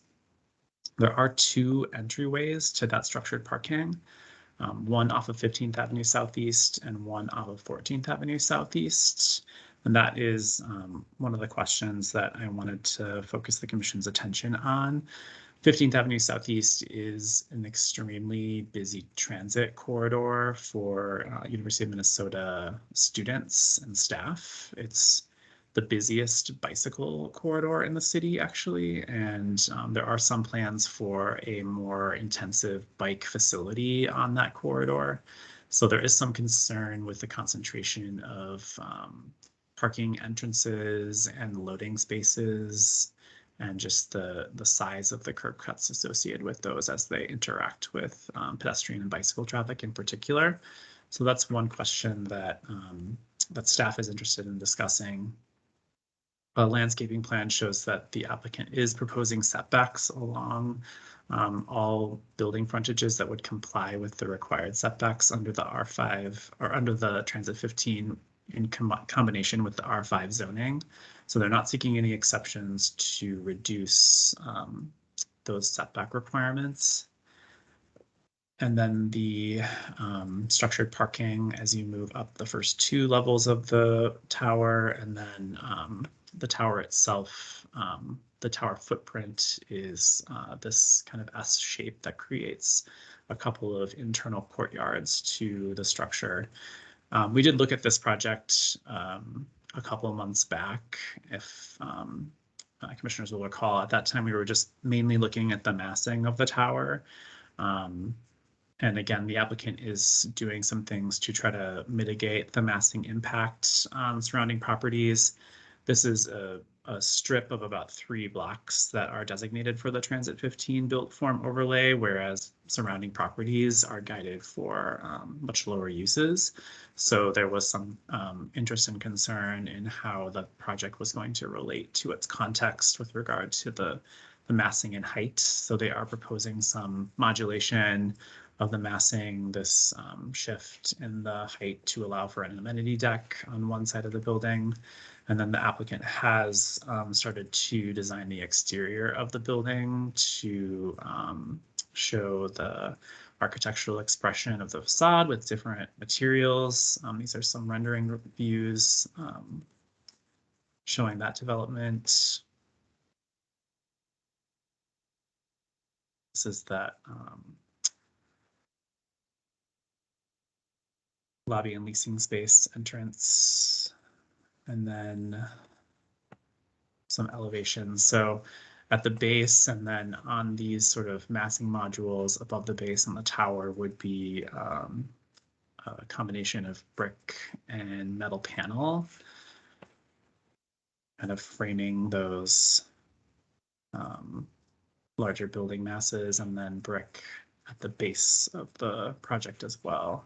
And then this is the elevation that I wanted to just call out as a point of concern along 15th Avenue Southeast, showing that loading space and parking entrance. This would be the 14th Avenue parking entrance, showing some walk-up units along that portion of the facade as well. So I'll pause there, given that we've looked at this project a little bit before, and take any questions from the commission before we discuss those issues. Thank you, Peter. Commissioners, any questions? I have one. When we saw this the last time, for some reason, I'm remembering that the two curb cuts, one way was, they were both one way. So you would go in one side and out the other. And now I'm seeing that it's two way. Did that change, or am I just remembering wrong? I don't think that's changed. I'll ask the applicant team to confirm, but my understanding is that one entrance goes to the below grade parking and the other would serve the above grade parking. Okay. And there may be constraints there with the applicant's attempt to meet the parking screening in terms of providing active uses around the entire above grade structured parking, which is a requirement of the site plan review chapter. So I'll ask them to elaborate on that just in terms of how the parking circulation is organized and the logic there. Okay. So if the applicant is ready to present, you can go ahead. Okay. Chase, are you going to be joining us, or do you want us to go ahead? Yeah, Jack, we can go ahead. This is Chase Powell with Landmark. Thank you guys for hearing our application again today. You know, I think the big picture here is we're starting to advance design and wanted to get any of your feedback as we advance the project further. And I will let Chris and Jack take it from there on the presentation of the new renderings and whatnot. Okay. Okay, Chris, do you want to just quickly highlight the overall program for the project and the site issues that we're addressing? Yeah, thanks, Jack. Hi, Chris Pelkowicz, BKB Group Architects. I think Peter did a great job with the rundown overall, but just a couple areas to point out is the base zoning is R5, and we are maintaining the project as a residential use throughout. That was something that was discussed last time. And just to reiterate, we're kind of a block and a half from where the commercial district, the core of the commercial district is. We are would be somewhat adjacent to the target, but not at the same main entry as the target within the Marshall project. So we're looking at that we're transitioning more into the neighborhood at that portion of the building. And then additionally, with we're not looking for any variances at this time. And we are looking at utilizing a few of the premiums within the zoning that are with 3 premiums of being affordable housing, enclosed structured parking, and a non-combustible construction type would be able to go up to an 8.7 max FAR. We're proposing 8.5. And with the affordable housing on-site premium, we can go to 238 feet, 17 stories. And we're proposing 17 stories at 195 feet. And no parking is required. And we're proposing 211 stalls on site. And one last piece, we were proposing 2-way into the entries on both sides previously as well. That's just a point of clarification. Okay. Okay.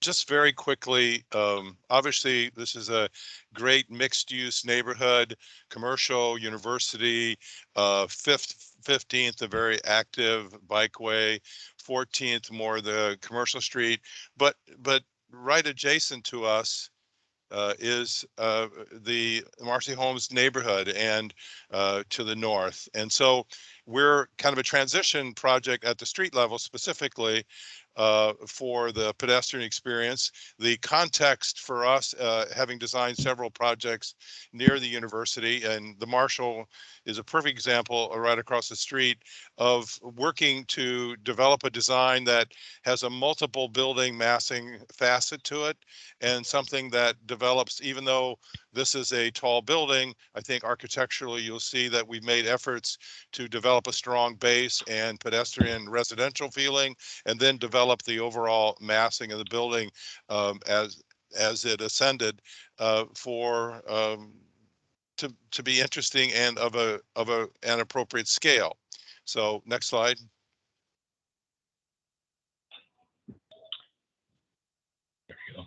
Some of the cues of stepping the massing relating to the pedestrian streetscape along 6th, where we have basically residential development, the Marshall at the ground floor, as we mentioned at our last presentation, continue the concept of having walk-up townhomes along 6th, and then we've carried that through to the residential development of this block by having a very strong ground plane residential walk-up experience.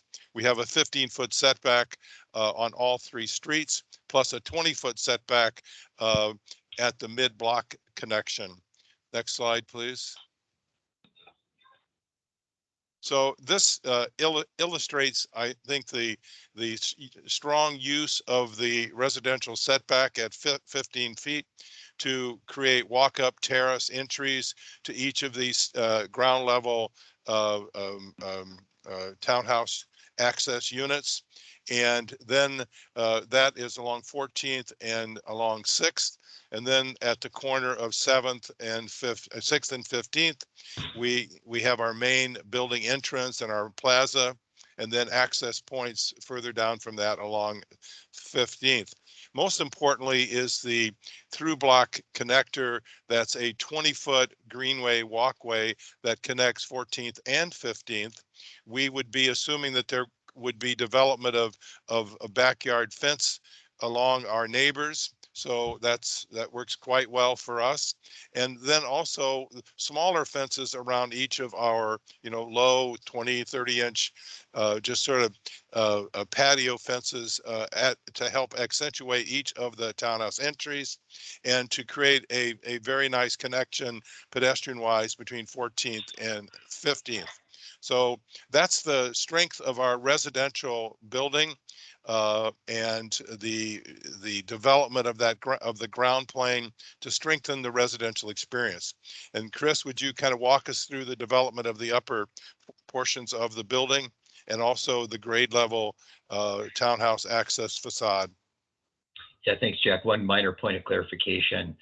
We are, for zoning code wise, we are not looking at this being a plaza, but enhanced landscaping on that corner.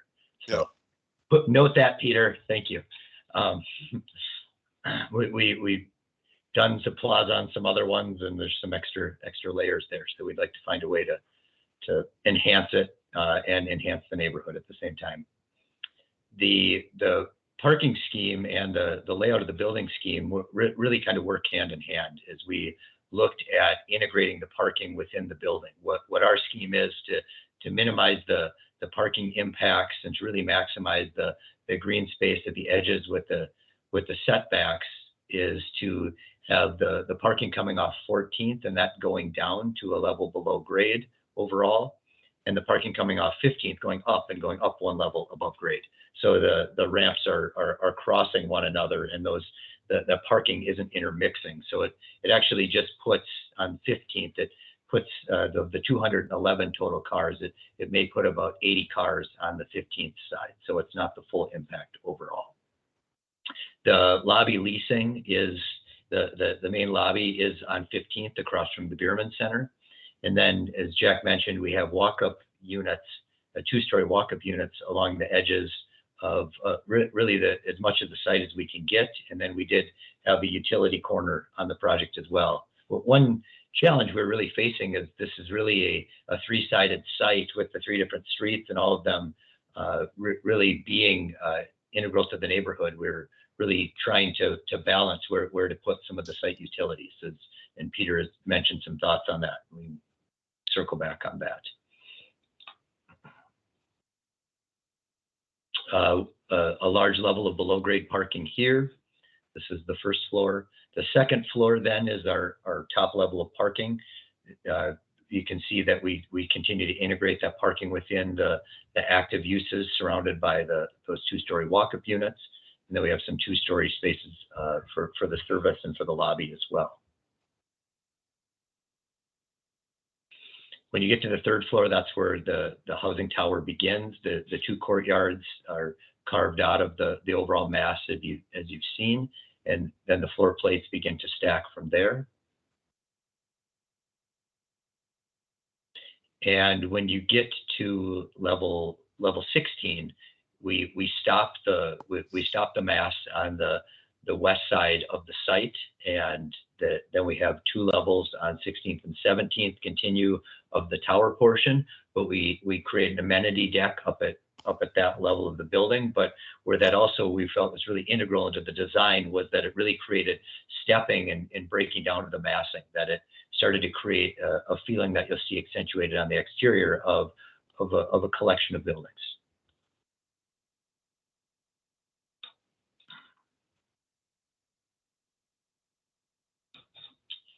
And you can see that stepping down here, where you can start to see the variation of the massing, and then again here, that it's really showing that it's creating some differentiation architecturally. And this section also shows on 14th where we're showing 4-story massing and then stepping back. Yes, thank you, Jack. Go ahead, okay. Chris. Yeah, okay. The next, building upon Jack's point there, was we created street sections, and we understand there's a variation of context around this, that there's the Bierman complex is extremely large in scale. There's the Bierman apartments across the street that are rather larger in scale, but then there's also some smaller apartments and other elements that we worked with in understanding and worked with the neighborhood along 14th and other areas. So what we've done is we've created on 14th, here is the Marshall is on the left side of this section AA, and our building's on the right. And we've come back and created a step back. So we have a 4-story podium element and a step back before the tower begins in this instance. On some of the other sides, on 15th, we are intentional to leave it running all the way to grade, as that is a little bit more of the front side of that intersection at 15th and 6th, and its adjacency to Bierman. We're intentional to leave the scale larger at that point. And then we do create the courtyard stepping back, as mentioned, and that those begin to create a 2-story element of the podium. And you'll see how the podium moves and shifts a little bit to further accentuate the design overall. Looking at the exterior, this is from, I did adjust these views from the packet Peter had to make it a little more clean for the discussion here. So if you're looking at the packet, please note there's a little variation here in the next 2 slides of which views are being shown. So both of these, the view here is, oh, it looks like this did, my apologies. This is the original slide. The update did not save. So I'll point to the top image here. The top image here is the mid-block image from 14th, and the existing 3-story apartment, 3.5-story apartment building right here. And as you can see with our integration of the dark brick at the base, we're looking at carrying out some of the data, not just of this building, but of other 3.5 and 4-story buildings within the area as well. And then we further look at breaking down the mass of creating 2 tower elements on this corner of a mid-brown brick and then a dark charcoal brick as well, and those becoming a bit more vertical. In contrast, the other mid-block image on 15th, where we're beginning to look at some of the existing 3.5-story buildings as well here, we've brought that podium down to 2 stories and really accentuated the height a little bit more on 15th as it's going to the higher scale overall.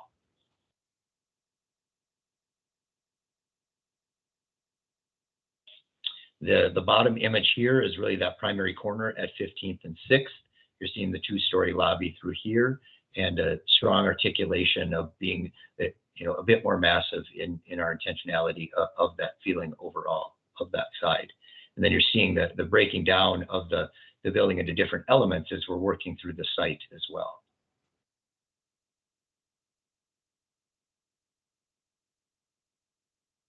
And these are just examples of what the street front. We're looking at very, very vibrant street landscape, highly landscape and visually interesting street fronts along both sides. The upper image is at the main entry at 15th, and the lower image is on 14th. And here you're seeing that stepping of the podium kind of clearly defined through here to just further change some of the articulation and the massing overall. And that's really going to be the primary pedestrian experience at that height. And then the building stepping back and then having the tower elements coming through. But the changes in color and the stepping further break down this into just a different kind of a more feel of a collection of buildings rather than a larger overall building. And I think this also shows the relationship. If you go back to that slide, please. Of as you go further down 14th, you can begin to see the buildings in the blocks beyond and how our 4-story datum line really begins to start picking up on that scale, plus the Marshall across the street. So we felt that the 14th Avenue massing was particularly respectful of the adjacent texture and scale.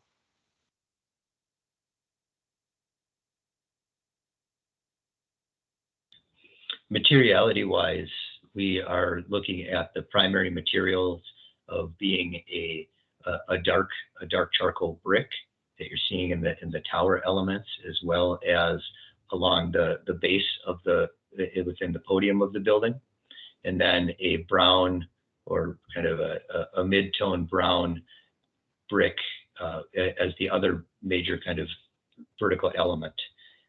The gray portion is metal panel. That really is kind of the connective glue bringing these pieces together. And within the larger frames, we do have some precast concrete panels that we're looking at a light tone in there. And then we do have some metal panel as well as secondary elements to further give some definition and visual appeal as we break down the overall scale. We've got a couple of commissioners who want to stop on this slide and discuss. So I'm going to let them do that. So why don't we start with Commissioner Mcguire? Thank you. Sorry, my office is cold, so I apologize for the winter jacket in the middle of the day. I like the materials that you guys have chosen. The only question I had is on one of the elevations. It looked like there was potentially a longer stretch of area without articulation, and then on one of the kind of zoomed in ones, it looked like there was an awning. And I just wanted to double check which one of those was correct. So if you could just slide back up to the like 3D elevations or like renderings, that would be good.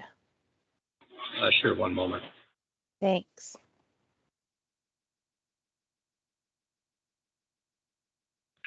I'm having a little maybe pause. while you're One pulling second that up. here. Yeah. That's okay. It looks like Commissioner Marwa has comments too, so maybe while you're pulling it up, Commissioner Marwa could comment. Go ahead, Commissioner Marwa. Yeah, hi, sorry. I just arrived home from the airport. So I'm still in the taxi because there's no Ubers and Lyfts today to winter storm. I will mention, so it's I'm fine with the materials. It's a very standard building. The name of the building is The Standard. It is a standard building. I think you guys have, you just talked about all the different components. I think there's just some room that you guys can make it more interesting. It's a student building. I just got back from a consulting visit where we saw these very cool aquarium galleries that buildings are doing, where they're kind of using some of that side frontage, like what Commissioner Mcguire just mentioned, where there was nothing, and using it as kind of pop-out spaces where you could program it or have students who live in the building use that as rotating pieces. There's so much interesting things that people are doing, especially in student housing markets. I was just in Ann Arbor, Michigan. It's full of student housing projects, and they're doing all these very kind of interesting, innovative ways to make projects feel more part of their community. I think I'm fine with your materials. I like kind of the mix of different elevations and pieces that you're doing, and all of that. But I just would like to see a little bit more integration in the pedestrian scale of what people are walking by. Why is this an interesting project? Why is this not just a standard another building in Dinkytown sorry, I'm getting my receipt, that people are walking by? So I think that's just a little bit of my comment. Constantly wanting to push our envelope a little bit on what our built environment looks like. I think Ann Arbor is doing a little bit of this. I think there could be more of it here too. So I think, your materials are great. Some of that kind of sidestep stuff is fine. I like the townhomes, but I think some of that frontage and people actually connecting with a building isn't there for me. And so I think there's ideas all across the country of people doing this type of work that I think you guys could integrate. I'll go back to you, Commissioner Mcguire. Thanks. Yeah, I'll just echo what Commissioner Marwa said. And I think the elevation you pulled up, as long as that 3D view is the most recent. Actually, no, there was one from the southwest corner before this that looked like there was a longer wall without articulation. Yeah, right there, kind of in the middle of the middle center of really architectural terms. Whatever that like longer facade is without anything breaking it up next to those windows, if you could just add some extra articulation, I think that would be nice. Okay, got that. Thanks. It's some of our service space, so yeah, we can work on that articulation. Commissioner Ford, did you have a comment or should we move on? Well, I was just, I'll have a comment. Looking at the 15th Street frontage, as I understand it, we have the leasing office lobby and some glass there on that corner, 15th Avenue, I'm sorry, on that corner. But then what we have is a black plain, I think, the stairwell, I guess it is, isn't it? Followed by one of the parking entrances, followed by a truck entrance or a loading entrance. And I'm amazed that you're proposing that for the main street in this neighborhood.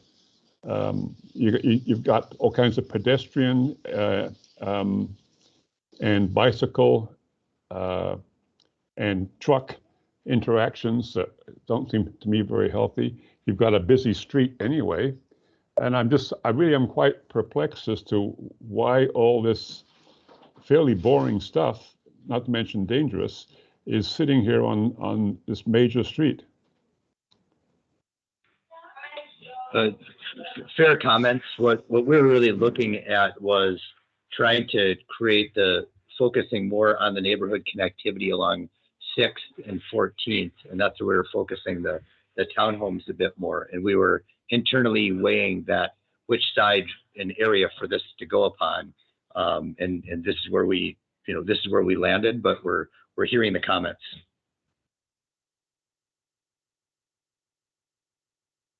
Thank you.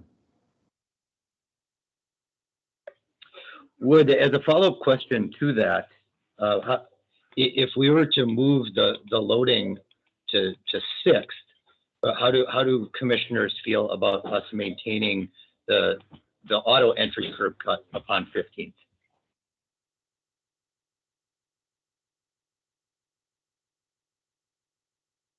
Well, I can tell you that. I clearly you've got to have an auto entrance somewhere, and I wouldn't want to tell you how to design it. But it just seems to me the more you can make 15th less of a automobile and truck entrance and stairwell, the more you can do along 15th Avenue, and if you can reduce the crossing of the sidewalk, that would be an improvement. Okay, thank you.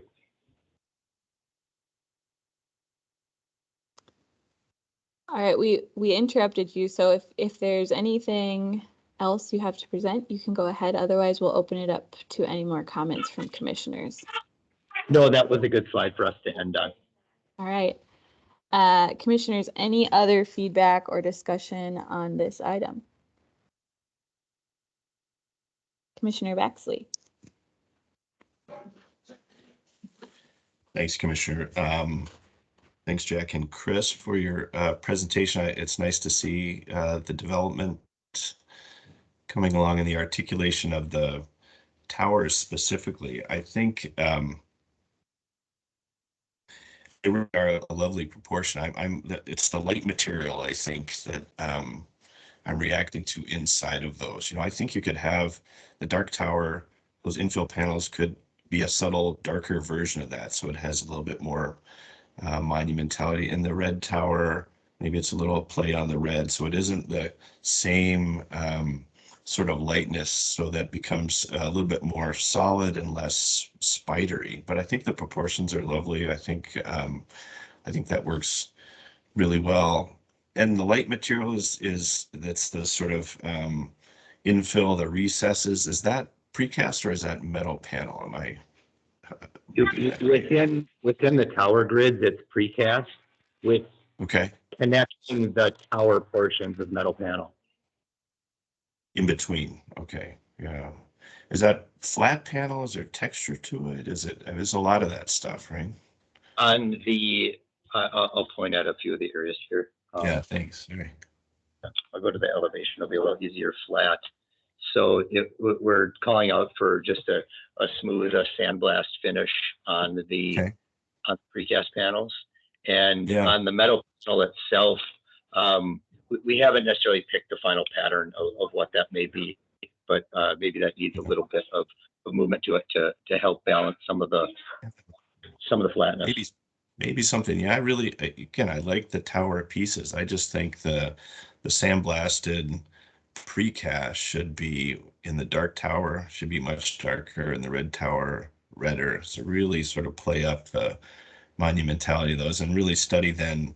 I think all the jointing and detailing for that metal panel is going to be super critical, as you know, to sort of pull off those stitches in a way that it's background, I realize, but so it doesn't oil can and appear thin and sort of paste it on there. Otherwise, I think the townhouses are terrific. I do struggle with those three giant access doors on 15th. That is tough. I think sliding that around, or really finding a way to kind of treat those big doors as something interesting.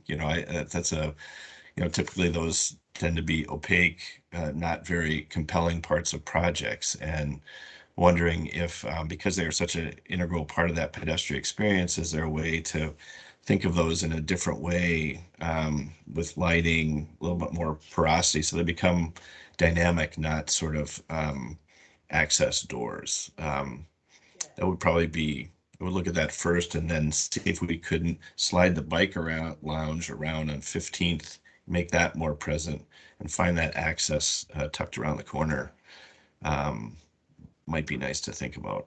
But I think the mass of the building has come along really well. I'm curious on the amenity deck. Do you guys still have views back to downtown from there, or does the higher part of the building sort of screen that? Is there enough sort of tail on that you get nice views of downtown from up there?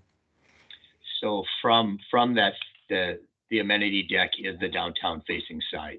So it is the downtown side. Okay, good. Intention placed to have perfect. Yes. Great.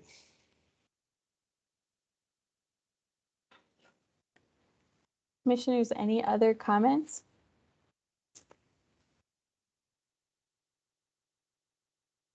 All right, I'm not seeing any. So thank you for your presentation and thank you, Peter.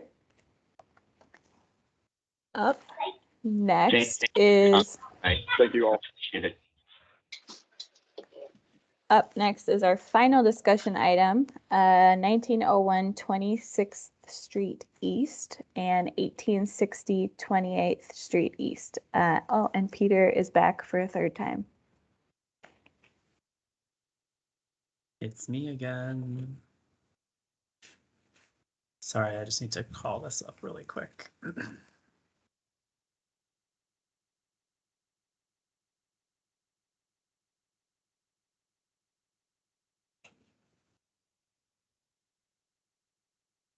Okay. So our last item tonight concerns the City of Minneapolis Hiawatha Public Works campus expansion.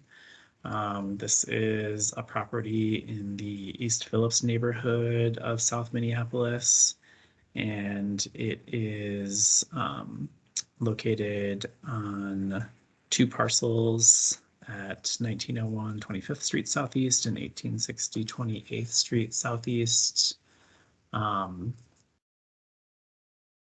The Hiawatha Public Works campus currently occupies that north parcel along 26th Street. The south parcel was formerly occupied by the Roof Depot, a manufacturing facility that's currently vacant, and which the City of Minneapolis is looking to acquire in order to expand the existing public works facility. So this is a aerial view showing that existing site that fronts along Hiawatha and 26th Street East, and then that south Roof Depot site that would occupy the expanded public works facility. And then another important note would be that portion of the site that is directly adjacent to the neighborhood along Longfellow Avenue and 28th Street would be composed as a future outlot for some future development scheme that has yet to be determined. So that would be left vacant in this proposal. These are some images showing the existing public works facility. So this is that the 26th Avenue frontage of the existing campus, and some internal views of how the campus functions today. And then some views of that existing Roof Depot site. Also important to note that the Midtown Greenway bicycle access ramp to the Sabo bike bridge over Hiawatha Avenue runs directly adjacent to the site on the east side of the campus. And then along this Hiawatha facing and 26th facing elevation is currently a wall which incorporates some City of Minneapolis maintained public art. This is a outline of the proposed site plan of that expanded campus facility. The facility would include several new buildings and several new uses on the site. I'm just going to outline those briefly in description here, and then I'm going to have the applicant team kind of take us on a tour through the site to describe in more detail what's happening. But they are proposing a new parking garage on the site located here next to Hiawatha Avenue. It's a new 3-story parking ramp with approximately 428 structured vehicle parking stalls. Those would be for public vehicles and for public employees that are coming to the site for work. There's a new 70,000 square foot tempered vehicle storage building that would be here in the center of the site. And that would include a solar garden on the roof, 16,000 square foot addition to the existing vehicle maintenance facility here. That's connected to that 26th Avenue facing existing office structure. There would also be an expanded portion of that office building along 26th, and then another, a new rather office building for the water department along 28th Street here and facing that Greenway bicycle access bridge. The site itself also has access off of 27th Street East here on the west side of the site. And then again, this is that outlot that would be reserved for future development. The applications that would be required to enable this expansion would be a rezoning of a portion of the site from the I-1 light industrial district to the I-2 medium industrial district. That would bring the whole site under one zoning district, and it would allow for the conditional uses that are being proposed under the campus expansion. Those include an expansion to an existing street and equipment maintenance facility and a conditional use permit for the new public vehicle parking garage. And then site plan review for approximately 320,000 new square feet on the existing maintenance facility.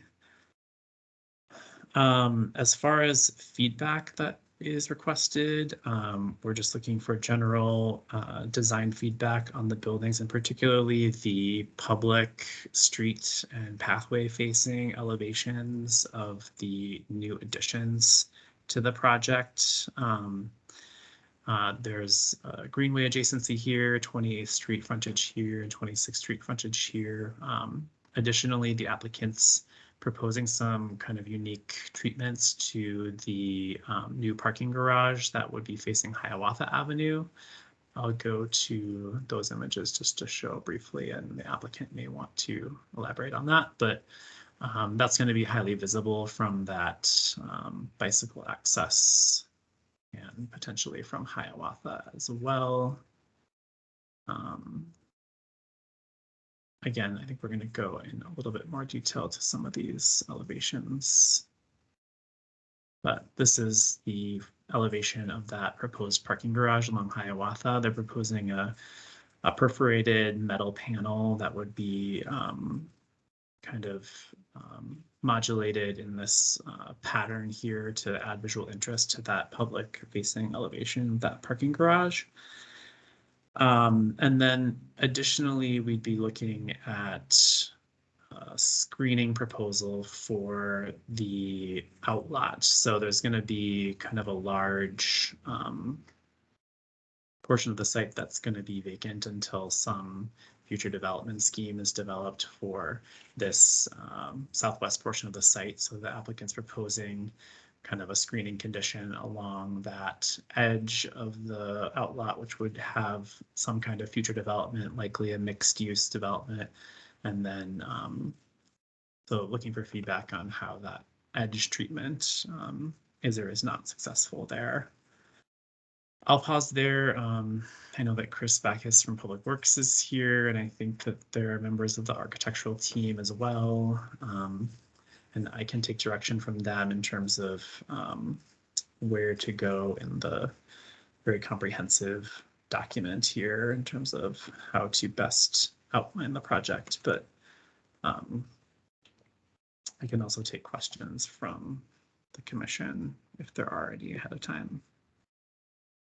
I'm not seeing any questions at this point. Thank you, Peter. Chris Backus, Finance and Property Services. And I'm kind of newer to this project, and I'm going to be really brief. And I believe, because I believe we've got our design team with us tonight and a little limited on time. So again, I'm going to be really brief. Basically, this project has been around for quite some time. Phase 1 was kind of completed in 2010. Shortly thereafter, we looked at this as kind of a phase 2 for our Water East Yards location. Purchased the roof depot in 2016. After a pause for a portion of last fall, we were kind of given direction to move forward with this project again and create the outlot that we see here today in the upper portion of this screen.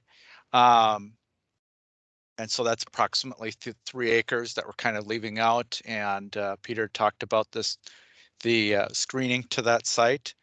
And this puts us on a track for approximate demolition of the existing facility and sometime in 2022, and construction moving on in 2023 and beyond for this project. So that's all I've got. I'll turn it over to Terry with RSP Architects. Thank you, Chris. Thank you, Peter. Thanks for that summary of the project. Yeah, this is obviously a very large, complicated project. The projects, this view is a great one to start on. So Peter, thank you for starting here. We're actually looking to the southwest at the intersection of Hiawatha and 26. The main access points are currently on 26, and we'll be extending that axis for all the fleet vehicles and public works vehicles. Will all be connecting and using 26th and 28th. The entry point on 28th at the very top of the image is there's currently a curb cut from the Roof Depot building that's moving about, I want to say approximately 100 feet to the east. The design goals for this project are to be consistent with the existing architecture of the campus, brick, precast, metal, corten, and the glazing. I'm just going to hit some high-level points. This is going to be a lead project. We're providing green roofs and solar-ready roofs on all the new construction, as well as the parking ramp will have a water cistern for stormwater retention below the parking ramp. The people space is purposely located on 26th and 28th to intentionally activate the streets. We want that activity. All of those buildings are also fronting at minimum setback dimensions. The site is totally secure. Site circulation diagrams can be found on pages 11 through 15. When we kind of look at the campus, you'll see Building A, which is on 26, and maybe Peter, if you go to page 34 in the sequence, this building is very much of the scale, and I'm going by, it might be, let's see, I'm going by the PDF page number, not our page number, so I'm sorry. Okay. So if you can go back a couple, perfect. Maybe back one more so it shows the scale of the building. So this is, yeah, right on the sidewalk. This is looking to the west. You see the new building there to your left. The existing building is in the background. The scale of this is intentionally consistent with the existing buildings, utilizing many of the materials. Again, the program spaces, the people spaces, office spaces are all located on the street level to help activate that street and energize that, along with the landscaping and green space. The office space here is for Public Works, SWS, TM&R, and TED spaces. There's also some training spaces on the second level and future expansion. We also have in the new office space expansion here on 26, a green roof and employee patio. If you've kind of flipped in a couple more images, Peter, you'll see that space between the office space here and the parking ramp to the left. So that goes to the gives the employees some outdoor space. One image back, this one right here, and that's. You're also looking here at the north facade and starting to see the perforated metal screens that help to screen any headlights and the vehicles that are on the upper two levels of the parking. The first level of the parking, it should be noted that that first level of parking is for many of the specialized vehicles that Public Works has, and those that need to be protected from rain and snow. There's significant investment for the city. The public facade, that is the Hiawatha facade, Peter talked about the fact that we're trying to much more highly articulate that facade. If you go to, I think, page 44, Peter, that's that image from the Greenway Bridge and the Hiawatha side. But we're trying to provide more depth. There's a precedent image with that as well. And there you are. You can see that image. We wanted to provide some depth, some articulation, and activity. Obviously, it's you're going to be mainly seeing this both from the Greenway Bridge and then also from the driving on Hiawatha and any pedestrians on Hiawatha. Again, there's a cistern to collect stormwater below the parking ramp. If there's also an existing stores building that's denoted as building C on the plan. It's housing existing, it's basically indoor tempered storage for vehicles, and store components go in that space as well. On page 49, Peter, if we go to the vehicle storage building, this is the building that is housing the majority of vehicles that require indoor tempered space. So this facility, this building, it has clear story high lighting to provide daylight and visual connections and safety within the building, since it's mainly a parking for these large vehicles, and especially the water department, which has to have tempered vehicles and tempered spaces. You'll also see on the south side, there's solar wall panels to help with the heating and cooling of the building. And then again, the roof is designed for potential future solar panels that would be part of future development. The last building that is on 28th, which is for the water department, this is a combination of brick and precast burnished block, as well as glass. Again, the office space is purposely fronting and helping to activate 28th.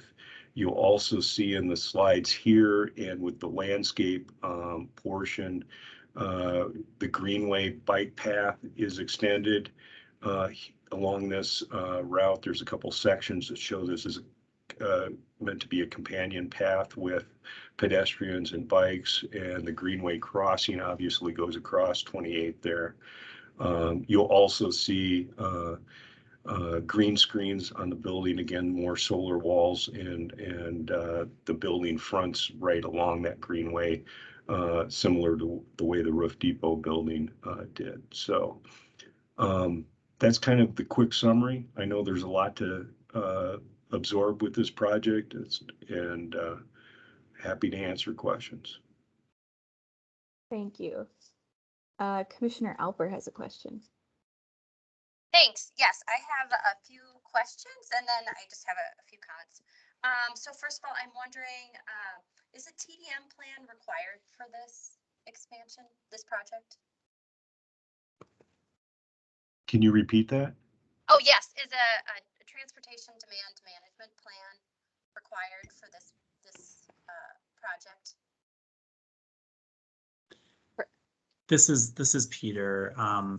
It is required, and this project went through an EAW process last year, and traffic study and traffic impacts are a part of that. So all of that information that's gathered from that process would be included in our review once we get to land use entitlements. So we would be looking at those traffic studies, as well as the points that the applicant would be proposing as a part of their required TDM compliance. Great, thank you for that information. I appreciate that.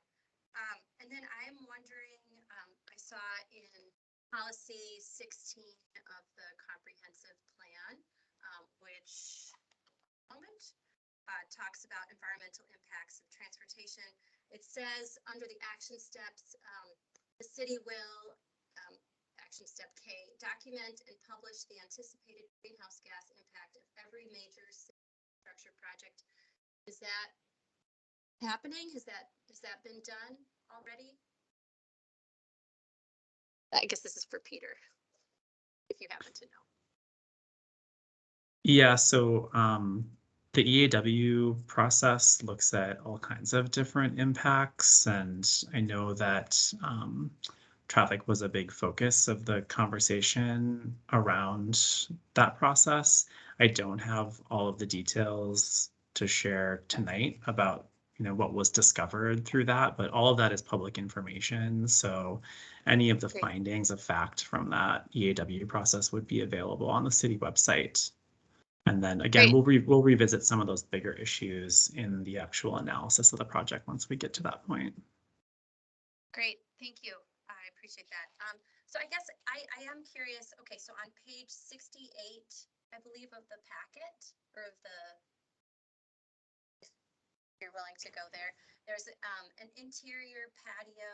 I saw it has tables, it has chairs, it has a wildflower garden. And I just wanted to make sure I know where this is located. Yeah, and I'm wondering if it's open to the neighborhood. Okay, this is part of the employee patio that is between building A and the parking ramp. So this is in the enclosed area. This is not part of the public space, but part of the employee patio. If you go, I want to say, Peter, if you go down, there's a diagram of this on 2 pages, 2 up from where you were. Sorry, I think my numbers are different than yours, but I'm doing my best. No, this is the view. So this was kind of looking from the space. If you see that the series of tables there, this was looking from the building side to the straight to the east there. And there's a green wall that you'll see that fronts and separates, provides some separation to the parking ramp that is located to the south edge. So this is part of the enclosed area for Public Works employees. Okay, thanks. I'm also wondering how many of the 428 parking stalls are for personal vehicles, not for, it was noted in the, I believe in the packet, it said something like personnel, but I wanted to confirm this is for employees parking their own cars. So people commuting. And I'm curious the proportion, was it something like 247-ish? You know, I would need to go back and confirm that and share it with Peter. We have I know when we went through with Public Works, there was ride share, the light rail transit use, vacation time, that was all part of that. I want to say the employee portion of the total vehicle count is probably, and don't quote me, but I think it's about 1/3. So this page, yeah, the counts are in here. If you zoom in on that, looks like it's about 300 for personnel. And you'll see that diagram, the green spaces that are located on the 2nd and 3rd level of the parking ramp are for those employees. So that was all of the ground level, if you will, is mostly dedicated for fleet vehicles and city vehicles, also because of the physical size and height of those vehicles. And so when you look at the green colored areas on levels 2 and 3, that's where the typical Public Works employees would be parking. Okay, thanks. And I know it's late, so I'm going to try and make it really quick, but I just have a couple other quick questions, and maybe they'll be part of the TDM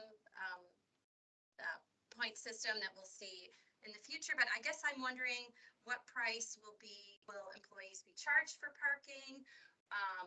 Will the parking cash out program be offered? do employees currently have access to transit passes? Or will they be offered in the future? Those are I have those questions, and then I have a few comments. This is Chris Bacchus from Property Services, and I know we have transit pass options, but we would have to circle back on that at a later time. I don't have all those details tonight, so thank you though. Yeah, thank you. So I just will finish off just to say that thank you for those comments, and I look forward to the answers. I am the Minneapolis Park Board representative to the Planning Commission. This is my area, 35W to the river, Cedar Riverside down to 36th Street. Phillips, the neighborhood is a green zone. And I would like to just quick say a couple things, one of which I do have major concerns about this parking ramp, about the blank space facing the blank wall facing Hiawatha. I just want to read from policy 8 of the comp plan, public safety through environmental design. It says features, this is a commonly used term, crime prevention through environmental design. And that the city of Minneapolis requires all new development to conform to these principles, including development projects that are both publicly and privately owned. And I have concerns about this because crime in Phillips, the rates there are, I just looked quick, 337% higher than the national average. And I think we owe it to this neighborhood to do better in that realm. Also in terms of, thank you, in terms of environmental justice, the city in policy, that was policy, I believe it's 61. It states the city strives to achieve environmental justice for its residents through the fair treatment of all people. Fair treatment means equitable distribution of environmental resources burden. And so I feel that I'm concerned because I don't believe that a 428 stall parking ramp with interior gardens and patio equitably distributes environmental resources and burden to this neighborhood. So I'm concerned about that. I'm concerned about this blank wall. I'm also concerned that if you don't implement paid parking and parking cash out programs and proven TDM strategies, that we are not going to meet policy 16, environmental impacts of transportation. You know, even with EVs, electric vehicles, we still need to reduce 38%, or we need a 38% reduction in passenger miles traveled to reach the 80% reduction goal in greenhouse gas emissions by 2050. And this is in the comprehensive plan. So that's really concerning to me. I know another project got taken off of the agenda.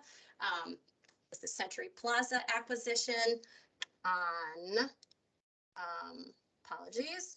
It was at 1101 3rd Avenue South, which included lots of office space and an existing parking ramp. And I just urge folks at the city to take a hard look at this project in light of both of these things happening and my comments tonight. So thank you. I appreciate the opportunity to comment on these projects. Thank you, Commissioner Alper. Commissioner Marwa. Hi, everyone. I have made it home finally. Oof. I had a quick question about this. I saw staff's comments around, you know, that experience for if you're on the Greenway and that connection and that wall. I like that there's some reuse of, I think in your materials, it says the Lowry Bridge or Lowry components of a reuse. Could you talk a little bit more about that? Yeah, Peter, if we go to the image at the outlot, maybe of the gate, and there's a view, both on 26th, and here you can see kind of on the right where the green screen occurs. We're using bridge deck from the Lowry Bridge, and that's consistent. We're interweaving that with new materials as well, other metals and components to provide visual connections to the site and then to repurpose and reuse those. There's a limited supply, so we've scattered them out throughout the site. They're currently north of the existing stores building right now, that along the alleyway on the north side of the site, kind of off of 26th and whatnot. There's probably a couple images. Yeah, there's the existing stores building. And if you go farther up, maybe some of the precedent photos at the very beginning. Yeah, here goes around. So you'll see existing Lowry fencing to remain in the upper left there, north of building C. That is already there. We're going to use some as well where it's designated along 26th, where it's designated A, to provide some visual connections to the green space. And then we're intermittently using it because we've got a limited supply where we can along that outlot edge down at the lower left of the site.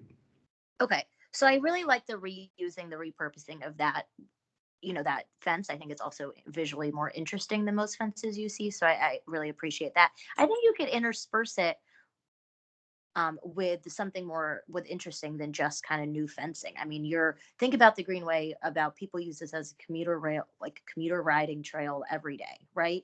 You're biking by it. Right? Am I seeing it right? That's where you would be seeing it from the Greenway? But from the Greenway, you're mainly going to be seeing the building edge, and we are going to be using it also along between that building and up to the bridge. So yes, actually that plan, Peter, you were just on, I guess we don't have an image from the Greenway to show that fencing, but we were trying to use primarily the Lowry Bridge deck that we have along that edge.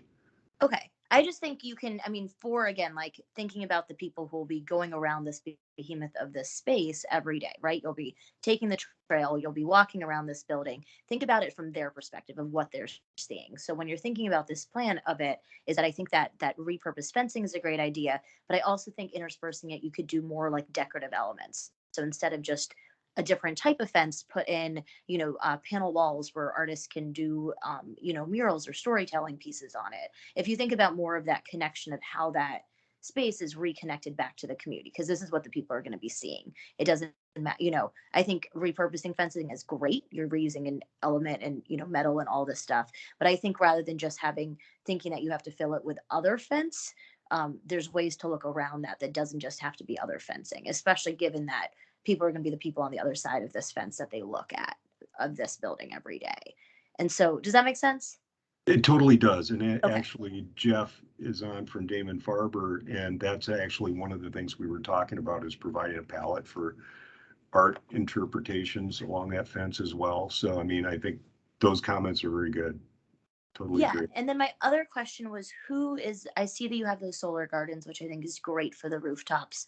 Who is the programmer of those? Who's kind of your partner? I imagine it's not Public Works who's taking up large scale gardening. It's for the future city development of those. So we're making the roofs solar ready, so they're capable. Those won't be installed as part of the base project, but they're intended to be future for the city. Chris Bacchus, if I could speak to that just real briefly. We kind of go through the RFP process, and we've got other facilities that we look to, deliver solar garden space for, and we go through a competitive RFP process, and that would be, delivered through a similar functionality through the city process. Correct. So we don't have. This is solar ready, as in like the solar power garden will power. Correct. And then when it's not like a programmer of using that solar power as gardening on the rooftop, which also happens. Not that. Yep. Not the latter. Yep. Got it. Okay. Perfect. My only other thought is kind of given just even some of the programmers in this area of that area. Again, Peter, can you go back to that slide where it shows the green space by the Greenway and the wall? It just kind of shows the wall and kind of the curve of the Greenway coming through. But my thought on that is that, again, there can be some really interesting, cool native plantings. There could be a good landscape plan in there. What's the plan for all of that space? Is it just going to be plain cut grass?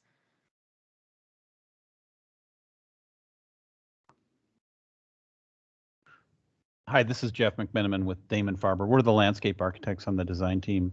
So we have been talking about native materials along that edge.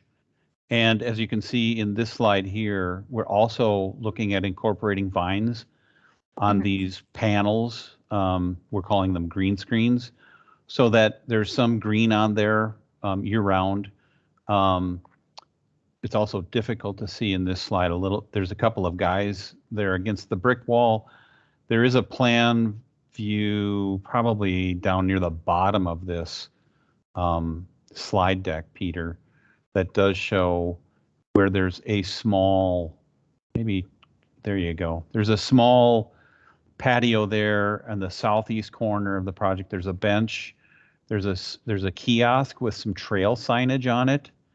And then there's a bike repair station there. So it's a gesture to folks that are using the Midtown Greenway there. So there's an opportunity for people to stop and get off the trail, look at a map, rest, and if they need to pump their bike tires up or put a wrench to something on the bike, that there are those kinds of things, those amenities offered there. Okay, I think that kind of goes to what Commissioner Alper was saying about, you're redoing this whole site, thinking about how the public will utilize these components. That's nice. I'm glad that you have that, and there's one bench, but think about how many people use this space. If there's a little bit of a reprieve right there, you're rebuilding all of this space right now. If it feels a little bit more like a little bit of a park, I think that would be great. Almost at this corner, you're coming off the bridge. There's a nice kind of place to sit, relax, take a breath, have some water, pump out your tires. Like, I think if you think about that, a little bit more of an interaction with the people who are using this space every day coming through there would be great. Because you do have this space. I mean, there's no shortage of kind of, from your photos at least, of kind of how that green space will be there, and people will use that if it's available. And that goes to what Commissioner Alper was saying about, the green space just not being on the interior for the employees. And I understand it has to be separate, but I think you have the space on the outside to think about how this is also part of your site plan and how this can connect to the larger community. Yeah, absolutely. Terry, remind me, I'm not sure if we in like community, like if you have a community partner, if you guys can put what are those, like the green boxes in there that people can do their own plantings. Like, I feel like that's a really great community gesture on space like that brings back the community into knowing that this space is also, this green space has been made available for something more. That's it. Well, and I think the reason we're not showing more development in that green between the greenway and the building is our property line is where the building face is. Yeah. And so we need to have more conversations with the greenway and the county on that because we would need to do that in conjunction with that team. Okay, I understand that. But yeah, I just think if you think about what you're redoing all this anyway, kind of some of those small components that are inexpensive that can mean a lot to the people who will be near the site every day, who don't have access to that type of green space or anything like that. So especially while you're already redoing it. Okay, I think that wraps up my comments on this. Thank you, guys. Thank you. Commissioner Baxley. All right, it's getting late. I'll be brief, but Terry, thanks for the presentation. Again, I think there's, the beginning of this project years ago, it's got some good bones. So I see you're kind of carrying that language through it. I really appreciate it. I do wonder, Building F really is your sort of billboard opportunity on the Greenway, and it feels like it's not taking advantage of that yet. Like, I think, it's got a little bit of green screen, it's got a little bit of kind of solar wall. It's sort of, I wonder if that isn't something that you could be a lot more bolder about and more billboard like. And that's the one spot where we can say, look, this is public works, this is what it means to the city. We recognize the Greenway presence, and it isn't a series of little stories. It's kind of one amazing, if it was all green, for example, or, really take advantage of a billboard opportunity there, I think would be terrific. And I think since Jeff is on too, I know you mentioned there's some cistern collection system for the new parking ramp, but just if you could comment quickly on the approach to stormwater on the site. We got a lot of pervious surface there for good reason. And I know we've got islands and things, but are we, really driving home some best practice around rain gardens, pre-processing? I think you are, but if you could just talk about that a little bit, your approach to the landscape, which I think is really important to this project. Jeff, do you want to hit on this, or you want? Sure. I mean, I can touch on it, but certainly lean in, Terry. The south portion of the site, which is the new portion of the site, there is it's an arsenic plume underneath a big chunk of that site, so we can't infiltrate stormwater into that whole southern portion of the site. On the northern portion of the site, we do have, in the areas that you see A, B, and C on the northern portion of the site, we have rain gardens in all of those areas. A has existing rain gardens. We'll have new rain gardens in the areas labeled B and C. In the parking lots, we have a rain garden just to the south of building A. You can see that sort of green and yellowish area. Again, we're trying to collect as much stormwater as we can in those areas and trying to infiltrate stormwater in those areas. But it is as you mentioned, it's a very impermeable site in a lot of the areas here. And the plume underneath the south half of the site makes it impossible to infiltrate. Great. Thanks for that clarification. I think you guys were looking for feedback on the fence as well too, and we talked about that a little bit. And if I'm understanding that right, Jeff, is that a series of, it's weathered steel, but is it sort of a corrugated panel? Could you talk about what those are and how you're? Yeah, that is the idea there. It's a corrugated sort of Cor-10 like material, intermixed with the Lowry Bridge grate pieces, and we're seeing those Lowry Bridge gate pieces as an opportunity for to host vines growing up those. Yeah. And this, I think we're not certain how long this edge is going to last because of the unknown nature of development on the site, the outlot, just to the west of this. Yeah, so it may be temporary, you mean? Yeah. Yeah.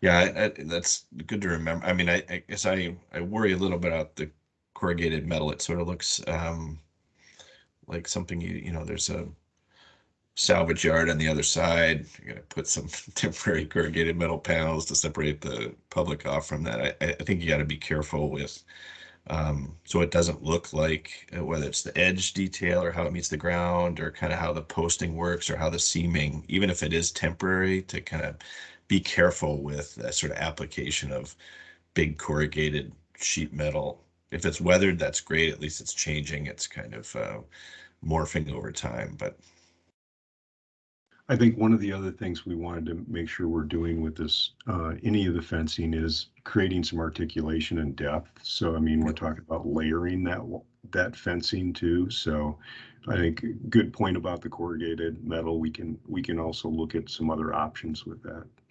Yeah.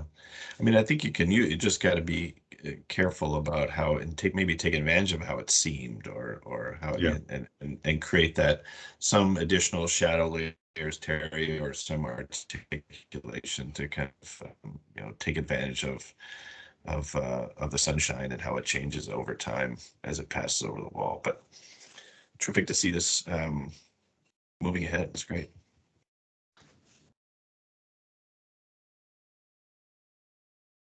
Commissioners, any other comments on this project?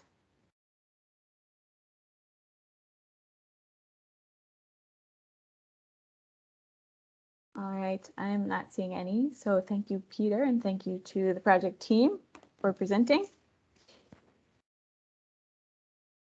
Thank you.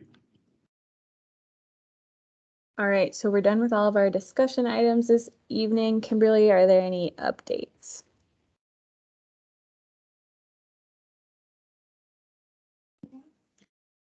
Nothing additional from staff this evening. Thank you all for hanging in there with some really good discussion and some really thoughtful comments in a long meeting. It's much appreciated. We haven't had a marathon meeting in a while. We can still do it. All right. Anything else before we adjourn from anyone? All right, seeing none. Oh, never mind. That was just a thank you. If not, and without objection, I'll declare this meeting adjourned. Our next Planning Commission meeting will be Monday, March 7th, and our next Committee of the Whole meeting will be Thursday, March 10th. Thank you, everybody.